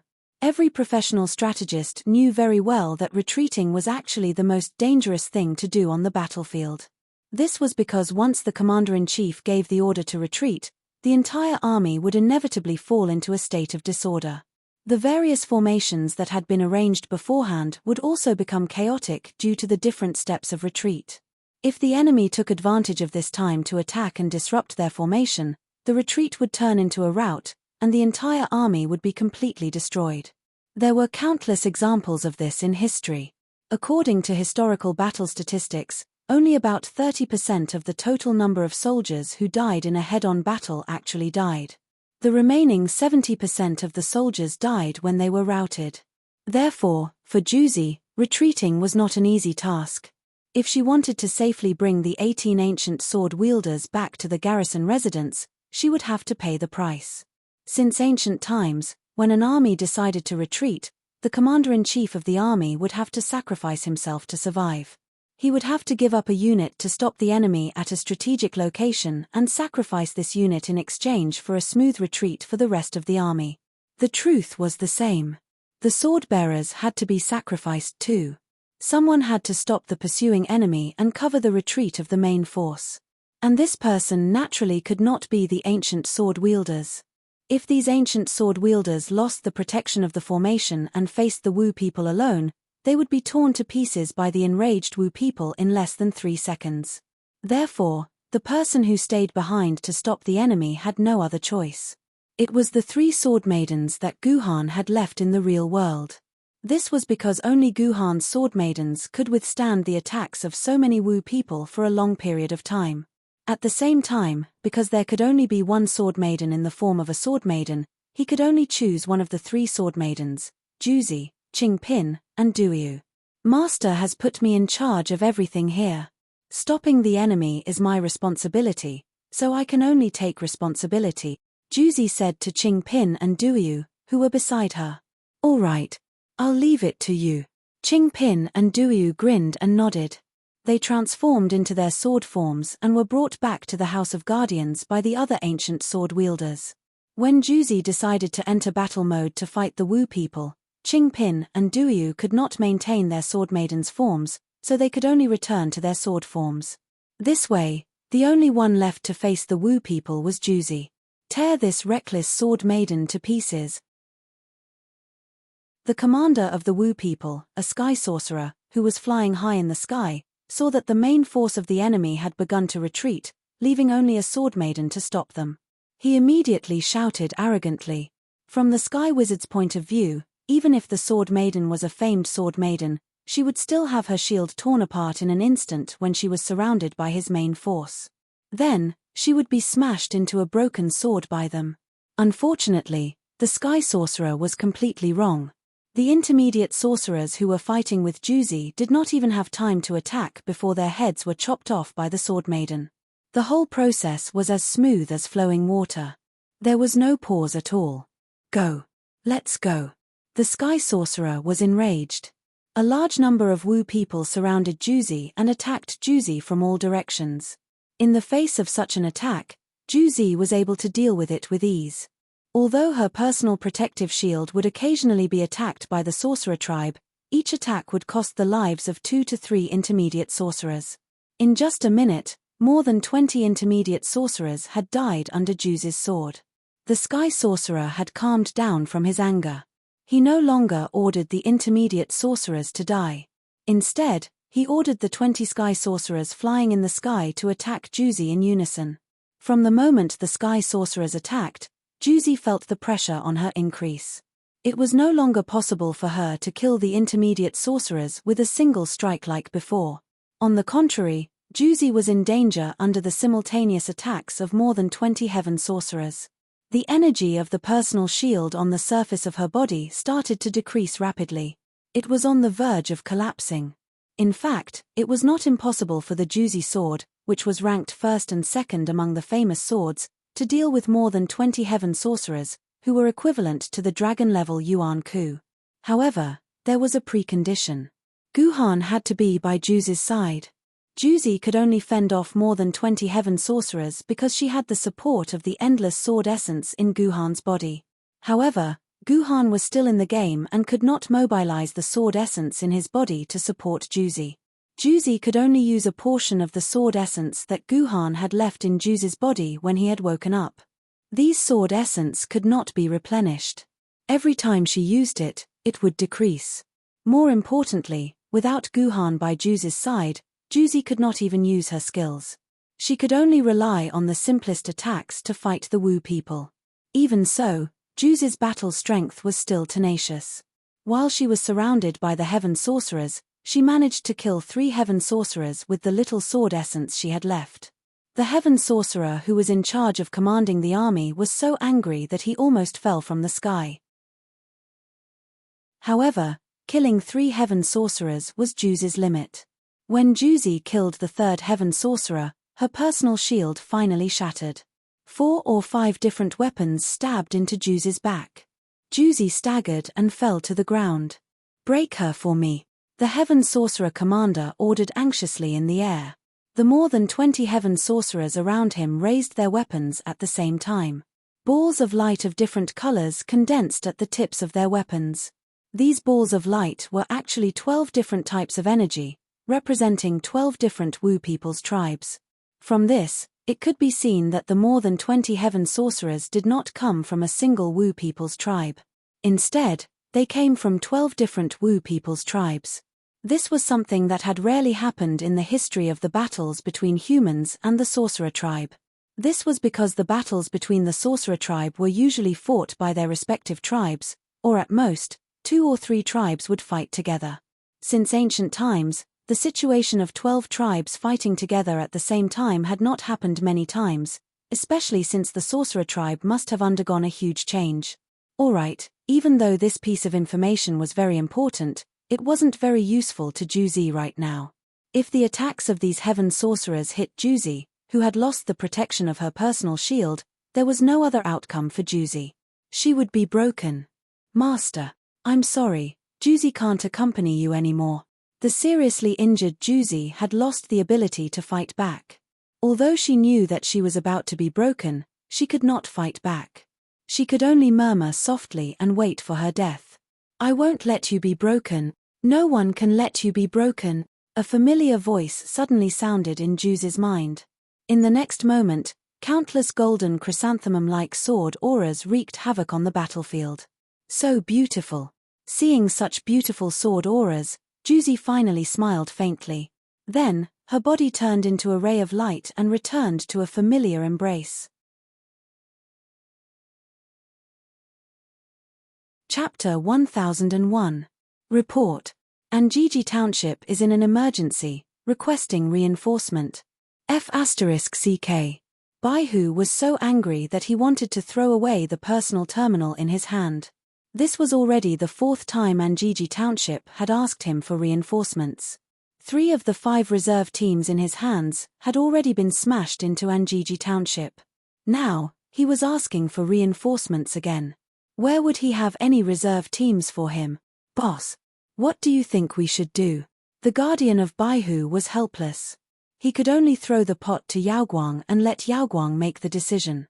The position of the Anri chicken is too important.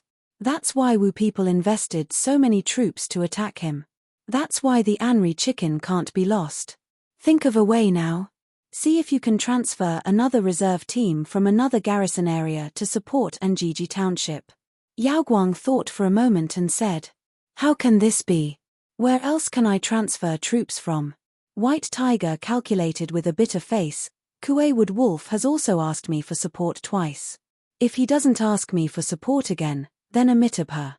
It's impossible for him to transfer troops. Lu Jing'o is not in the first line of defense, so the people who can be transferred have been transferred to the reserve team. Now there are only the minimum number of people who must stay there, so it's impossible to transfer troops. Guyuan Tuji is the same as Lu Jing'o, but he should have some left. Bai Yuewu is also on the first line, but there are only 2 guest stars on the main battlefield. If you tighten your belt, you might be able to transfer 10 people out. The fire monkey is the same as Bai Yuewu, and drawing 10 people out is also the limit. 20 stomach pheasants, 10 Bai Yuewu, and 10 black flame monkeys. This way, we can barely gather 40 sword wielders. However, the situation of the angry chicken requires at least a support team of 50 people to barely maintain the battle line. Where can I get the remaining 10 people? Baihu's words sounded like he was talking to himself, but in fact, he was talking to Yao Guang. He meant to tell Yao Guang that he really couldn't think of where to draw manpower from. That's not right. I heard you listing all the main planet's garrisons just now. Why didn't you mention the Sanshuian Garrison District? Could it be that the Sanshuian Garrison District is not the territory of your Baihu Garrison District? Yao Guang asked with his pair of eyes. Boss, aren't you asking the obvious? Baihu was baffled. The situation of the Sanshuian is the same as that of the Anglians. Most of their subordinate star garrison areas are on the first line of defense. I'm already thankful that they didn't ask me for reinforcements. How can I transfer people from them? If they don't ask for help from you, it means that they can continue to hold on.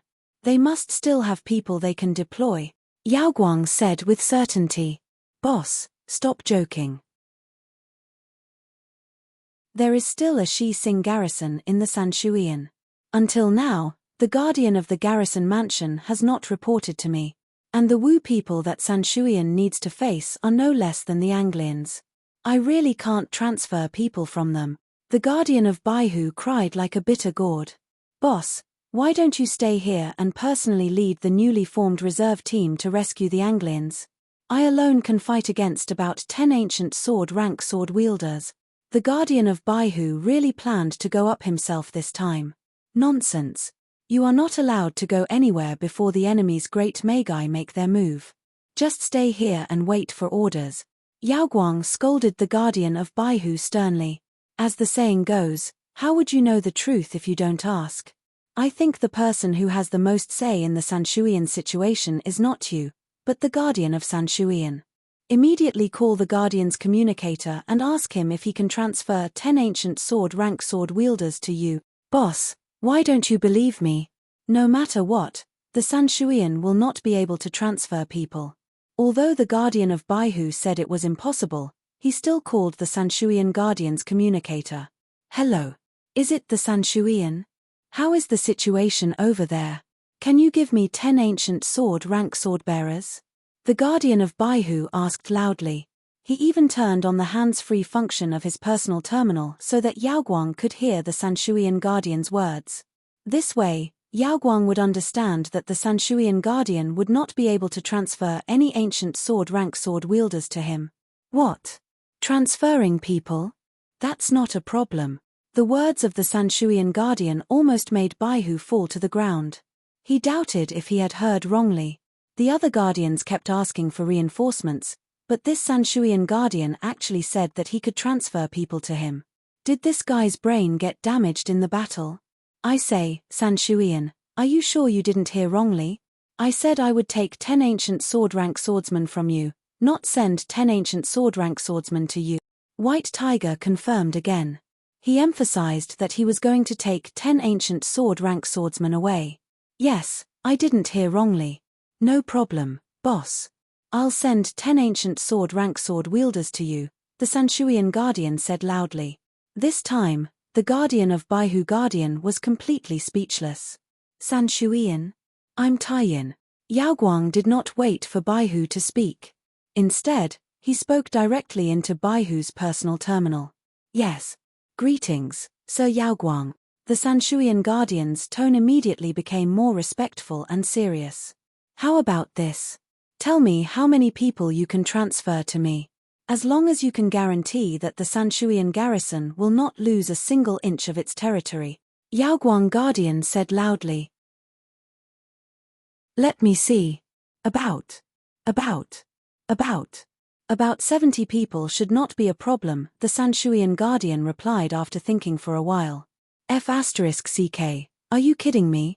Your 3-water ape Guardian Hall only has around 200 ancient sword rank swordbearers. If you transfer 70 ancient sword rank swordbearers out, won't your Guardian Hall only have the lowest number of swordbearers left? How will you defend your territory? How will you not lose a single inch of your territory? The Guardian of Baihu Guardian shouted. He felt that this Sanshuian Guardian must have lost his mind. I'm not joking, boss. The Sanshuian Guardian's tone was full of joy. Our Wu people have been wiped out. Even if you did not contact me, I would have sent you the good news later.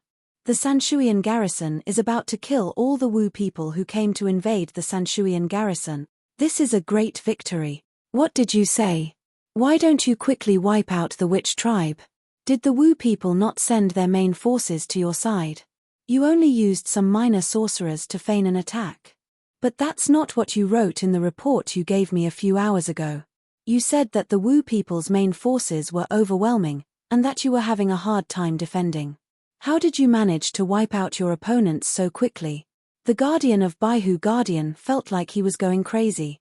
What had happened to the Sanshuian garrison? What the F***CK was going on? This is hard to explain. It's best if you come to our place personally. You will understand everything once you see it for yourself, the Sanshuian Guardian said with a bitter smile. Before the Guardian of Baihu Guardian could speak, Yaoguang answered on his behalf. All right then. Immediately send 70 people to support Anjiji Township. Then wait for us there. We will be there soon. He then patted the Guardian of Baihu Guardian's shoulder and said, What are you still doing here? Follow me to the Sanshuian garrison to take a look. The Guardian of Baihu Guardian was stunned. He asked doubtfully, Boss, didn't you say that we experts should wait here and not move until the enemy moves? Why are we going to the front line all of a sudden?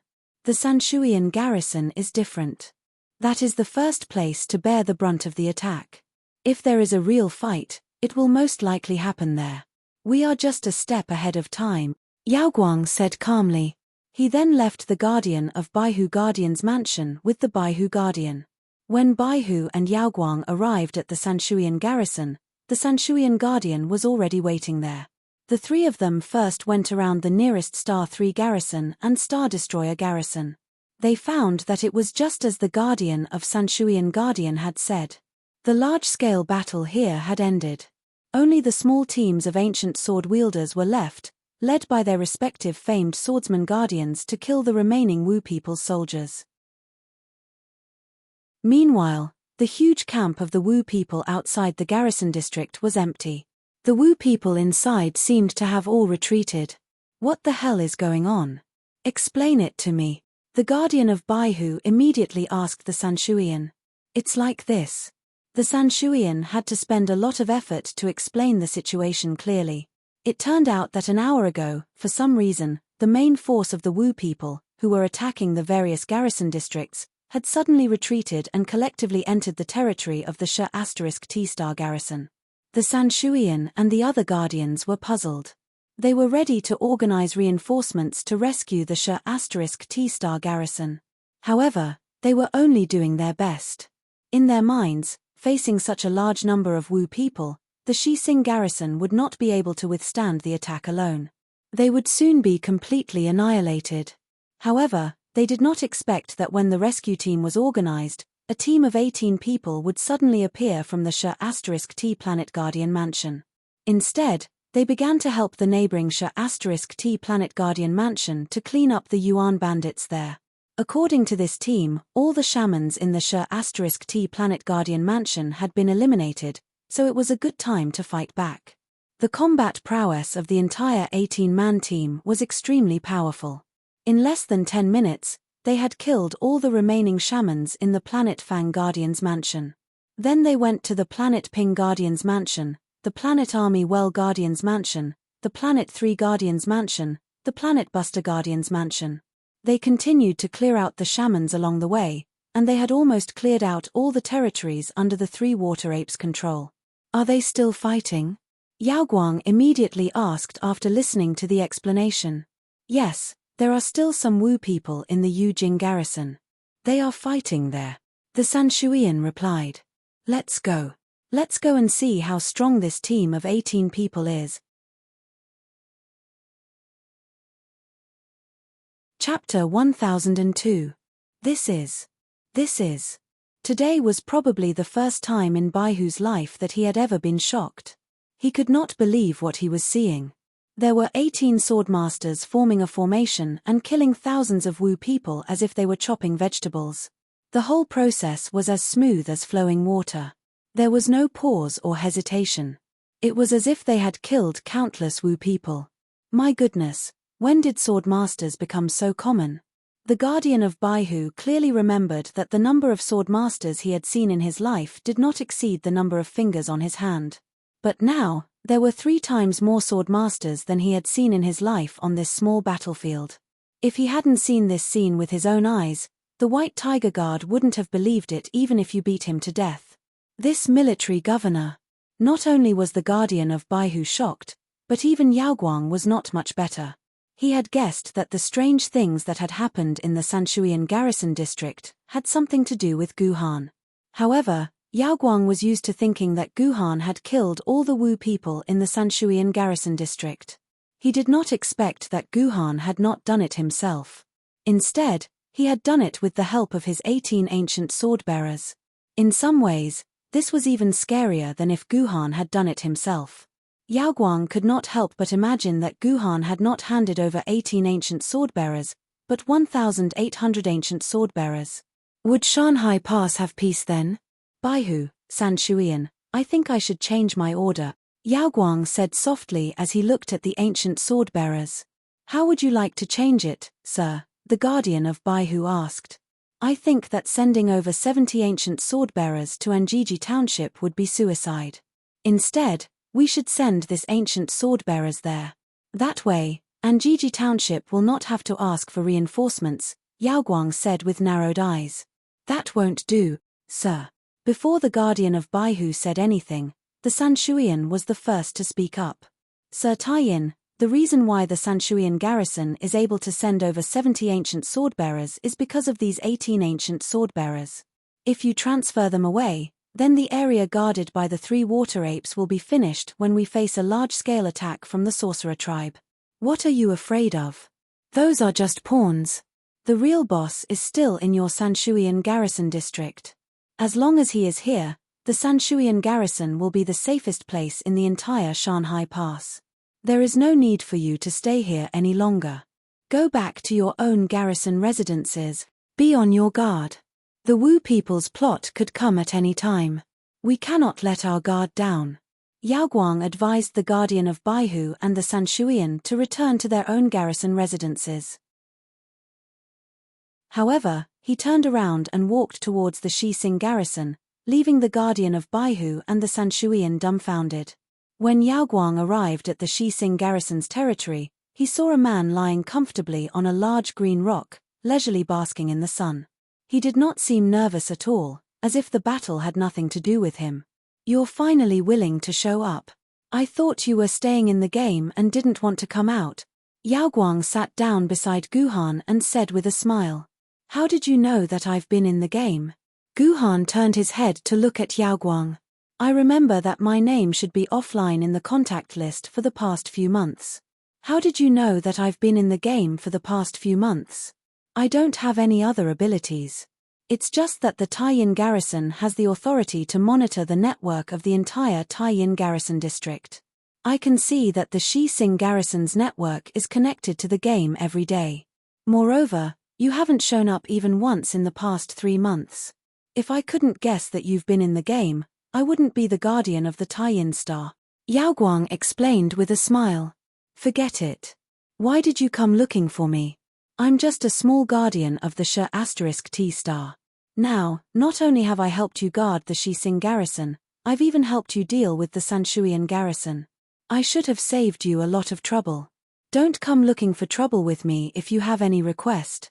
Guhan's words blocked all possible requests from Yaoguang. Yes, Guhan was just a small guardian of the Shi*T star. As far as a guardian of the Shi*T star was concerned, Guhan had already exceeded his quota. Other matters had nothing to do with Guhan. Don't worry, even if you want to attack, I'll stop you. It's not time for you to show off your power. Yaoguang shook his head and said, "There's something wrong with your train of thought." Guhan pursed his lips. Don't think that the Wu people's Grand Sorcerer is plotting something just because the Wu people's Grand Sorcerer didn't attack. Even if they really are plotting something, you, the Guardians of the Imperial Star and the Main Star, can't just stay at home and wait. If you guys attack, at least a few hundred of those ancient grade sword bearers will die. It's not easy for the Sword Committee to accumulate so many ancient grade sword bearers. In the end, because of your stupid decision, a few hundred more people will die. Just based on this, you will most likely go to hell after you die. 7 of the 10 great Yama kings have been killed, and 15 of the 18 levels of hell have been broken through. Yaoguang is nothing to me anymore. Even if I go to hell, I, Yaoguang, will fight. Let's see if the Yuan Ku in hell can really skin me alive. Yaoguang laughed loudly. Hee. Guhan didn't respond to Yaoguang's words. Instead, he returned to his previous state of leisurely basking in the sun. Actually, I came to you this time to say thank you. Otherwise, the defense of my Baihu garrison district would be really bad. Secondly, I want to ask you, what do you think the Wu people are plotting? Where did their Grand Sorcerer go? At this point, Yaoguang became serious. Obviously, this question was the real reason why he came to find Guhan. Let me ask you, if your earphone cable is twisted together, how can you straighten it in the fastest way possible?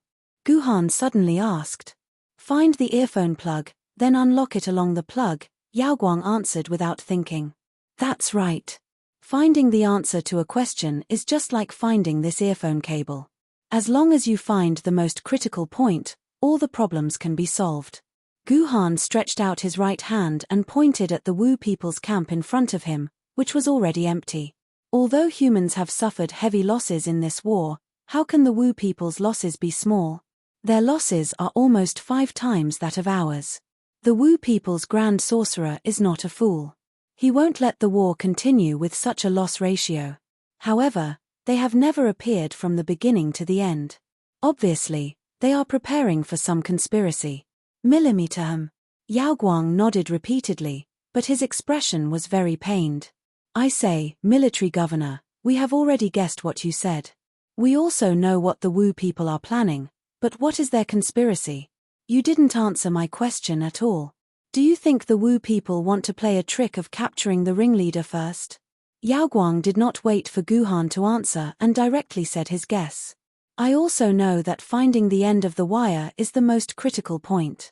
For the Wu people, there is only one such end of the wire, and that is to break through the blockade of the Ju-Tien Star battle formation. The Wu people have been fighting for this purpose all along. However, in the previous battles, they wanted to occupy more than 3 Imperial Starguard areas, so as to break through the whole Ju-Tien Star battle formation.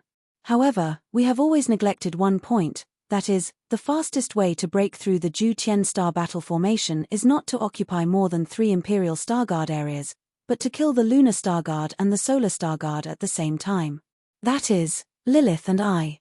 Then, the whole Ju-Tien Star battle formation will collapse in an instant. In this way, the Wu people do not need to fight hard in the Imperial Starguard areas.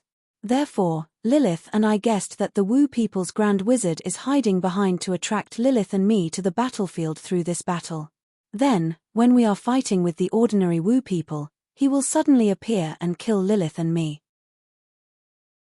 In this way, no matter how many sword bearers there are, the Ju-Tien Star battle formation will collapse because it loses the 2 most important big Ju-Tien Star flags, Yaoguang said with a cold expression. Killing you and Lilith will also collapse the Ju-Tien Star battle formation? Guhan was stunned. Why have I never heard of this setting? This is a secret that only the Solar Star Guard and Lunar Star Guard know. Yao Guang said that this was a big secret, but he did not hesitate to tell Guhan everything. Although we told the public that only when the Solar Star Guard or the Lunar Star Guard is completely broken and the Imperial throne is destroyed, the Ju-Tien Star battle formation will collapse. But in fact, the Solar Star Guard and the Lunar Star Guard are the eyes of the formation. Their powers help and depend on each other. They rely on the two big Ju-Tien Star flags as the relay. Once the two big Ju-Tien Star flags lose their guardians at the same time, even if the Imperial throne is still there, the Ju-Tien Star battle formation will collapse in an instant. In the past hundreds of years, you may have heard of the death of the Lunar Star Guard or the Solar Star Guard, but you have never heard of the death of two guardians at the same time. Furthermore, every time such an important guardian dies in battle, the new guardian will take over within half an hour at the latest. We have been keeping this secret for a long time because we are afraid that Wu people will kill both of us at the same time. To be honest, killing us is much easier than fighting all the way. Yao Guang heaved a long sigh of relief.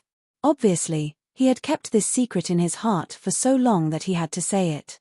I see. Guhan nodded. This secret has been kept so well, but why did Wu people suddenly know about it? Didn't a traitor betray us in the previous battle? Yao Guang gritted his teeth. Later, I found out that someone hacked into the Shanghai Pass information system and secretly checked all the information of the Solar Star Guard and the Lunar Star Guard. That doesn't mean that the traitor has found out about this secret, Guhan said calmly. After finding out that Wu people might have found out about this secret, I immediately checked the information of the previous guardians in the Sword Committee. In the end, I found out that the previous guardian of the Solar Star died in a battle 7 months ago. He died in the hands of the Insect Queen, and his brain was sucked dry by the Insect Queen before he died. Guhan could not stay calm after hearing what Yao Guang said. Insect Queen? Is it the Insect Queen from another planet that can obtain all the memories of humans by sucking their brains? Guhan touched his nose. It seemed that the secret might have been leaked. Chapter 1003. However, there's still a problem. Even if the Insect Queen found out about the secret of the Ju-Tien Star battle formation through the brain of the previous Lunar Star Guardian, the Insect Queen would not be able to find out about the secret of the Ju-Tien Star battle formation. However, the Guardian died outside the Ju-Tien Star battle formation after all. It's impossible for Yuan Ku to enter Shanghai Pass through the defense of the Ju-Tien Star battle formation. Therefore, the Wu people have lost contact with the outside world for hundreds of years. How could Yuan Ku pass this secret to Shanghai Pass? Guhan asked in confusion. It must be news from the great battle 6 months ago, Yao Guang said with his lips closed. 6 months ago, the sword-bearers in Shanghai Pass used almost all the available manpower to guard the defense line. The defense forces that were originally responsible for guarding the protective shield of the Ju-Tien Star battle formation were all transferred away. The protective shield can only stop Yuan Ku or the Wu people from entering or leaving, but it can't stop humans from entering or leaving. As long as Yuan Ku takes advantage of this time to control a human to enter Shanghai Pass through various means, they can pass the message to the Wu people. Yao Guang's words made Guhan feel enlightened. Everything seemed to make sense now. After hundreds of years of fighting, the Wu people still did not know that the death of the Lunar Star Guardian and the Solar Star Guardian at the same time would lead to the collapse of the Ju-Tien Star battle formation. However, they could more or less find some clues through the clues that had happened over the past 100 years. Later, in order to prove Wu people's guess, the Wu people asked the spies lurking among the humans to look up the information of the previous guardians. In the end, the analysis of the information confirmed their suspicions. 6 months ago, the Wu people almost succeeded in the sneak attack. Although most of the purpose was to defeat the Ju-Tien Star battle formation, it was more or less to attract human attention so that the ordinary humans who were responsible for passing the message could enter Shanghai Pass through the protective shield of the Ju-Tien Star battle formation. After confirming this news, the sorcerer tribe laid low for 6 months and planned this battle within these 6 months. Through an all-out attack, the human forces would be spread out as much as possible.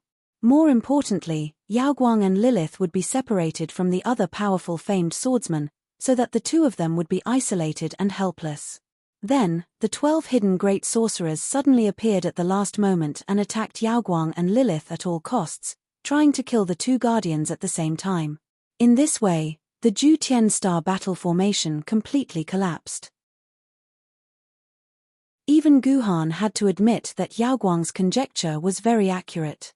He had connected all the events that had happened before, and had provided a reasonable explanation for most of the doubtful points. But there are still some problems. Guhan touched his nose and thought for a while. If things are really like what you've guessed, then Yuan Ku and the Wu people must be maintaining some kind of contact.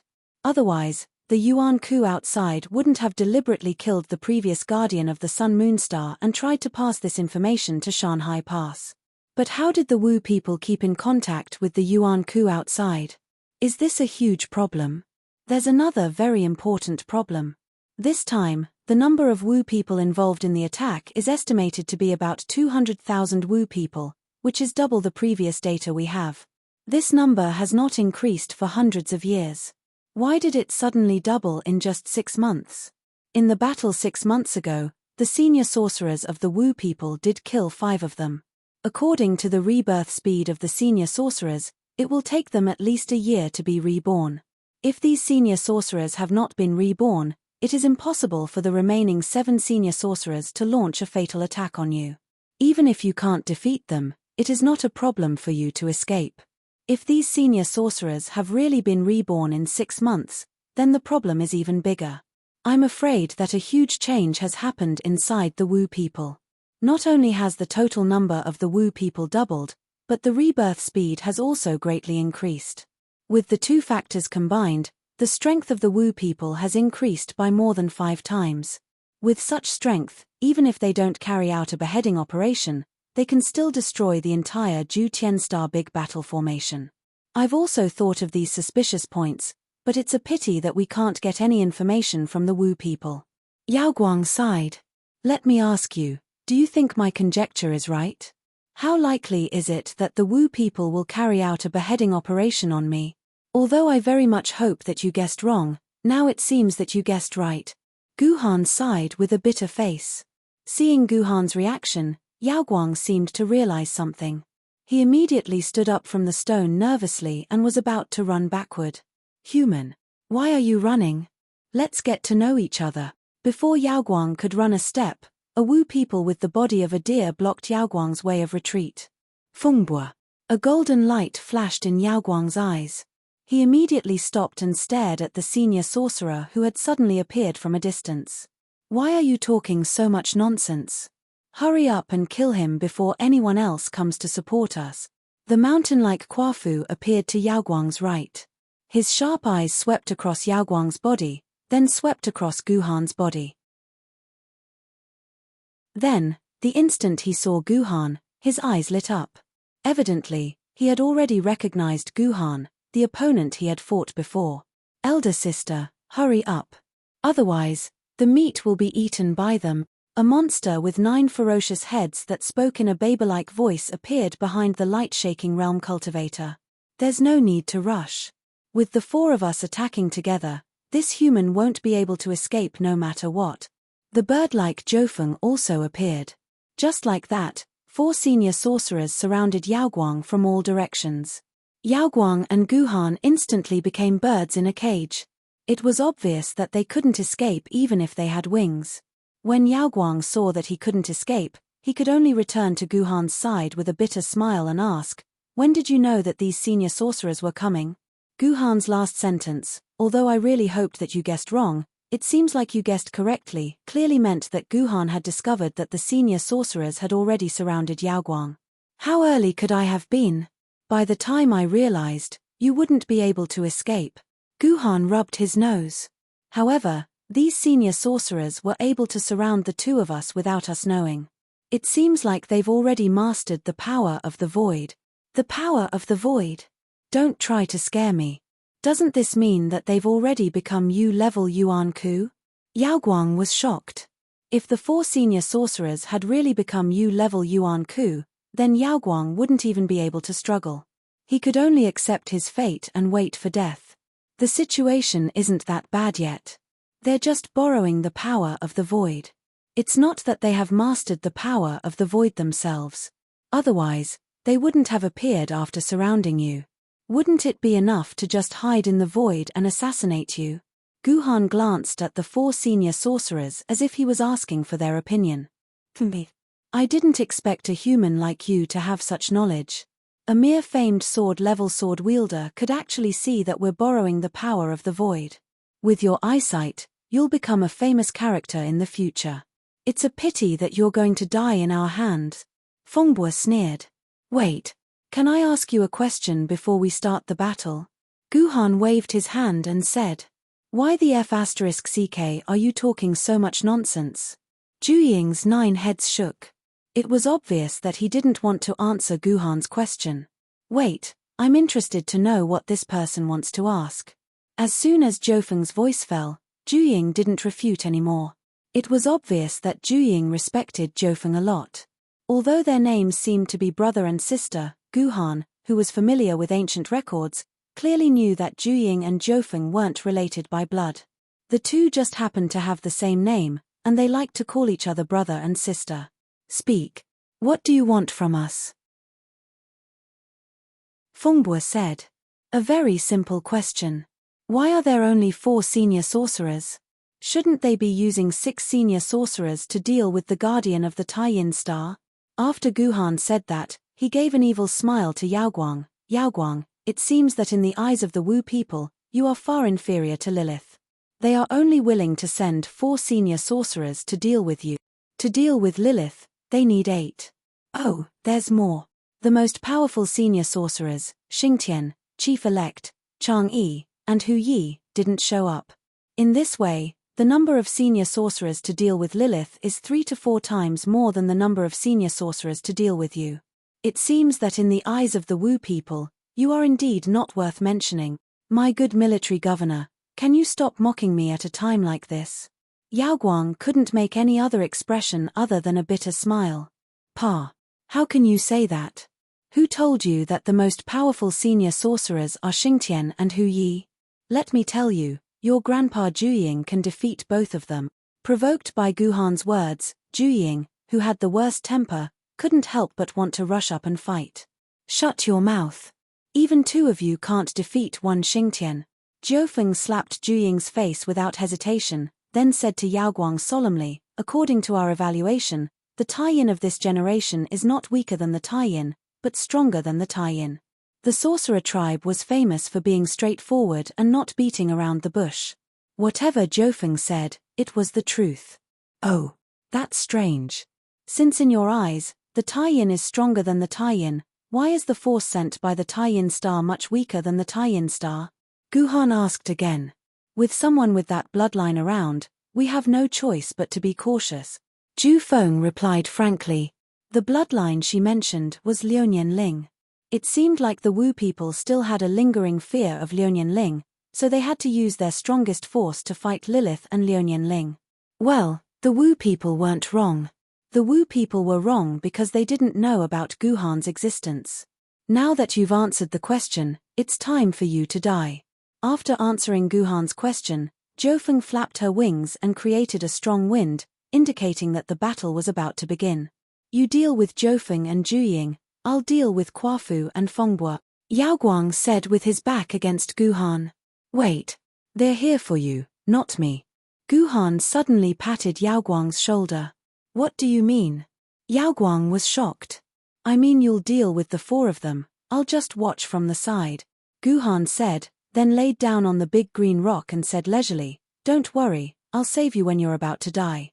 I don't know if I should say something stupid. Yaoguang was so angry that he almost vomited blood.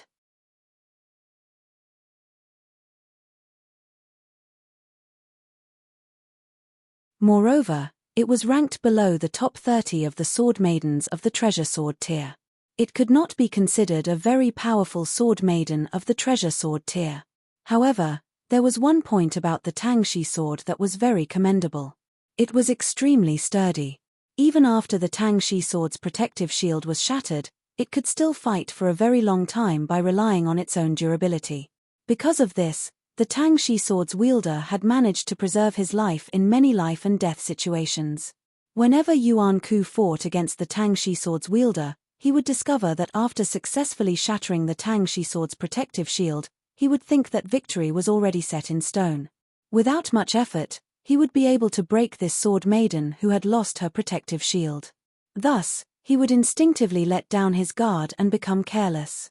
In the end, when he discovered that the Tang Shi sword without its protective shield was actually more durable than the Tang Shi sword with its protective shield, it was already too late for Yuan Ku to regret.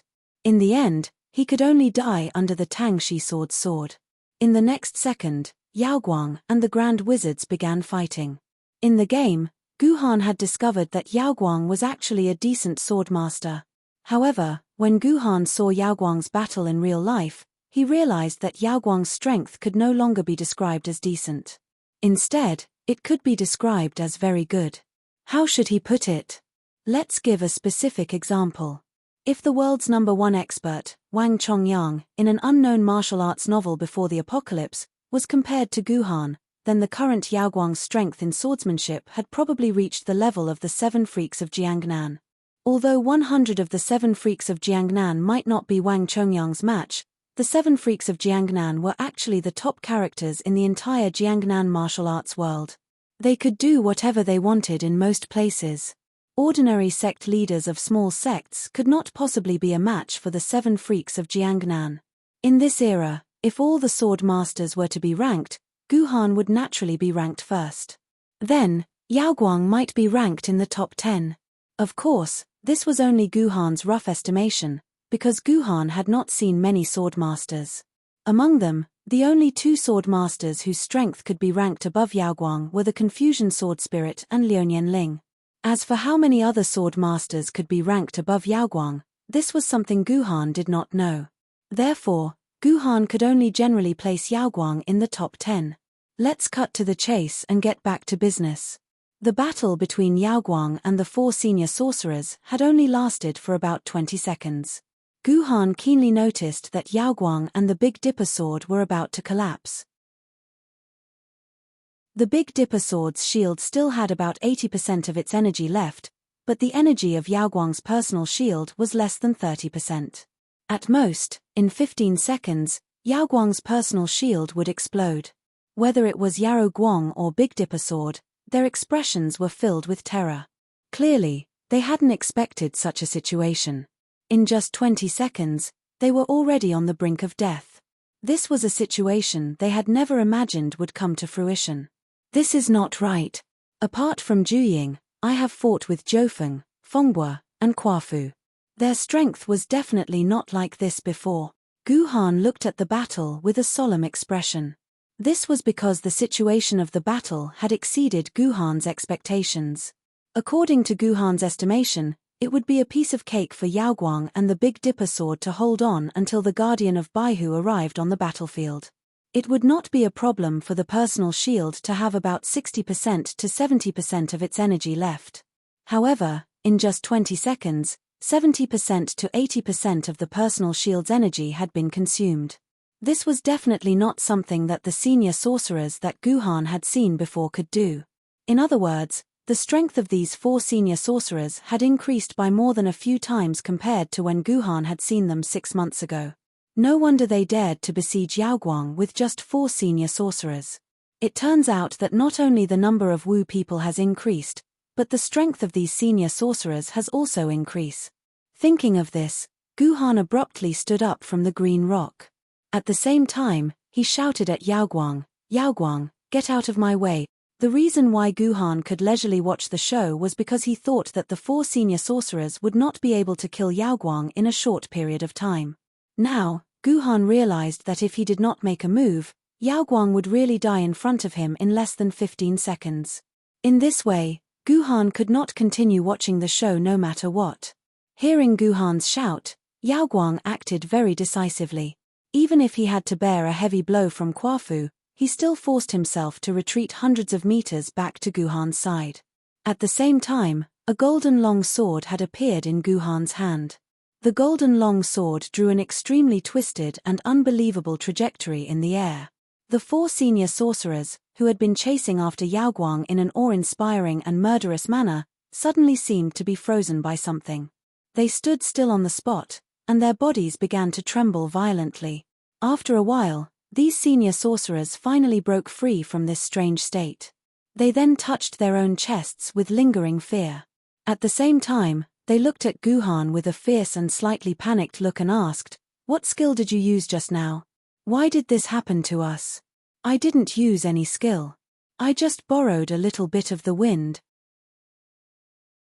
Guhan smiled slightly, and said to the 4 senior sorcerers at the same time, "Our Lord Taiyin thinks that the 4 of you are not worthy to be his opponent, so he sent me, a small T-Star Guardian, to have a taste of the 4 senior sorcerers' skills." "Me? You're full of nonsense.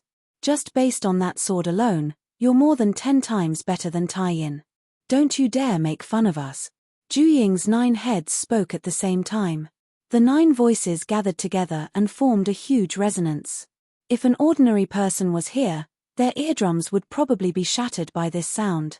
If the sound was any louder, the human's brain would probably burst out from their ears like crushed grapes. "Everyone, let's attack together. We must kill this kid as soon as possible. Otherwise, the plan will be ruined." Kwafu let out a loud roar. He waved his peachwood staff and was the first to rush to Guhan's side. He aimed at Guhan's head and directly smashed it down. The staff was extremely fast and powerful. An ordinary sword wielder might not even be able to see where the staff came from before his head was smashed into pieces. "I hit it." Kwafu felt a burst of joy in his heart because he felt that he had hit something solid. But when he looked down, he was at a loss of what to do. His peachwood staff had indeed hit a head. However, it was not Guhan's head that he hit, but a head that looked like a monster with a sharp bird's beak. The strength of Kwafu's staff was not bad. This monster-like head had already been smashed open by Kwafu, revealing the color of feces and stinking brain inside. "Kwafu, why did you hit my head?" Juying cried out in pain. It turned out that this head was one of his 9 heads. "How could this be? I was clearly aiming at that human's head." Kwafu was also extremely confused. He could not understand what had just happened. It was only at this moment that the 4 senior sorcerers realized that they might have kicked on some unusually hard stubble. You're tuning in to the Celestial War YouTube channel. Don't forget to subscribe and join us on this journey to catch the most captivating stories,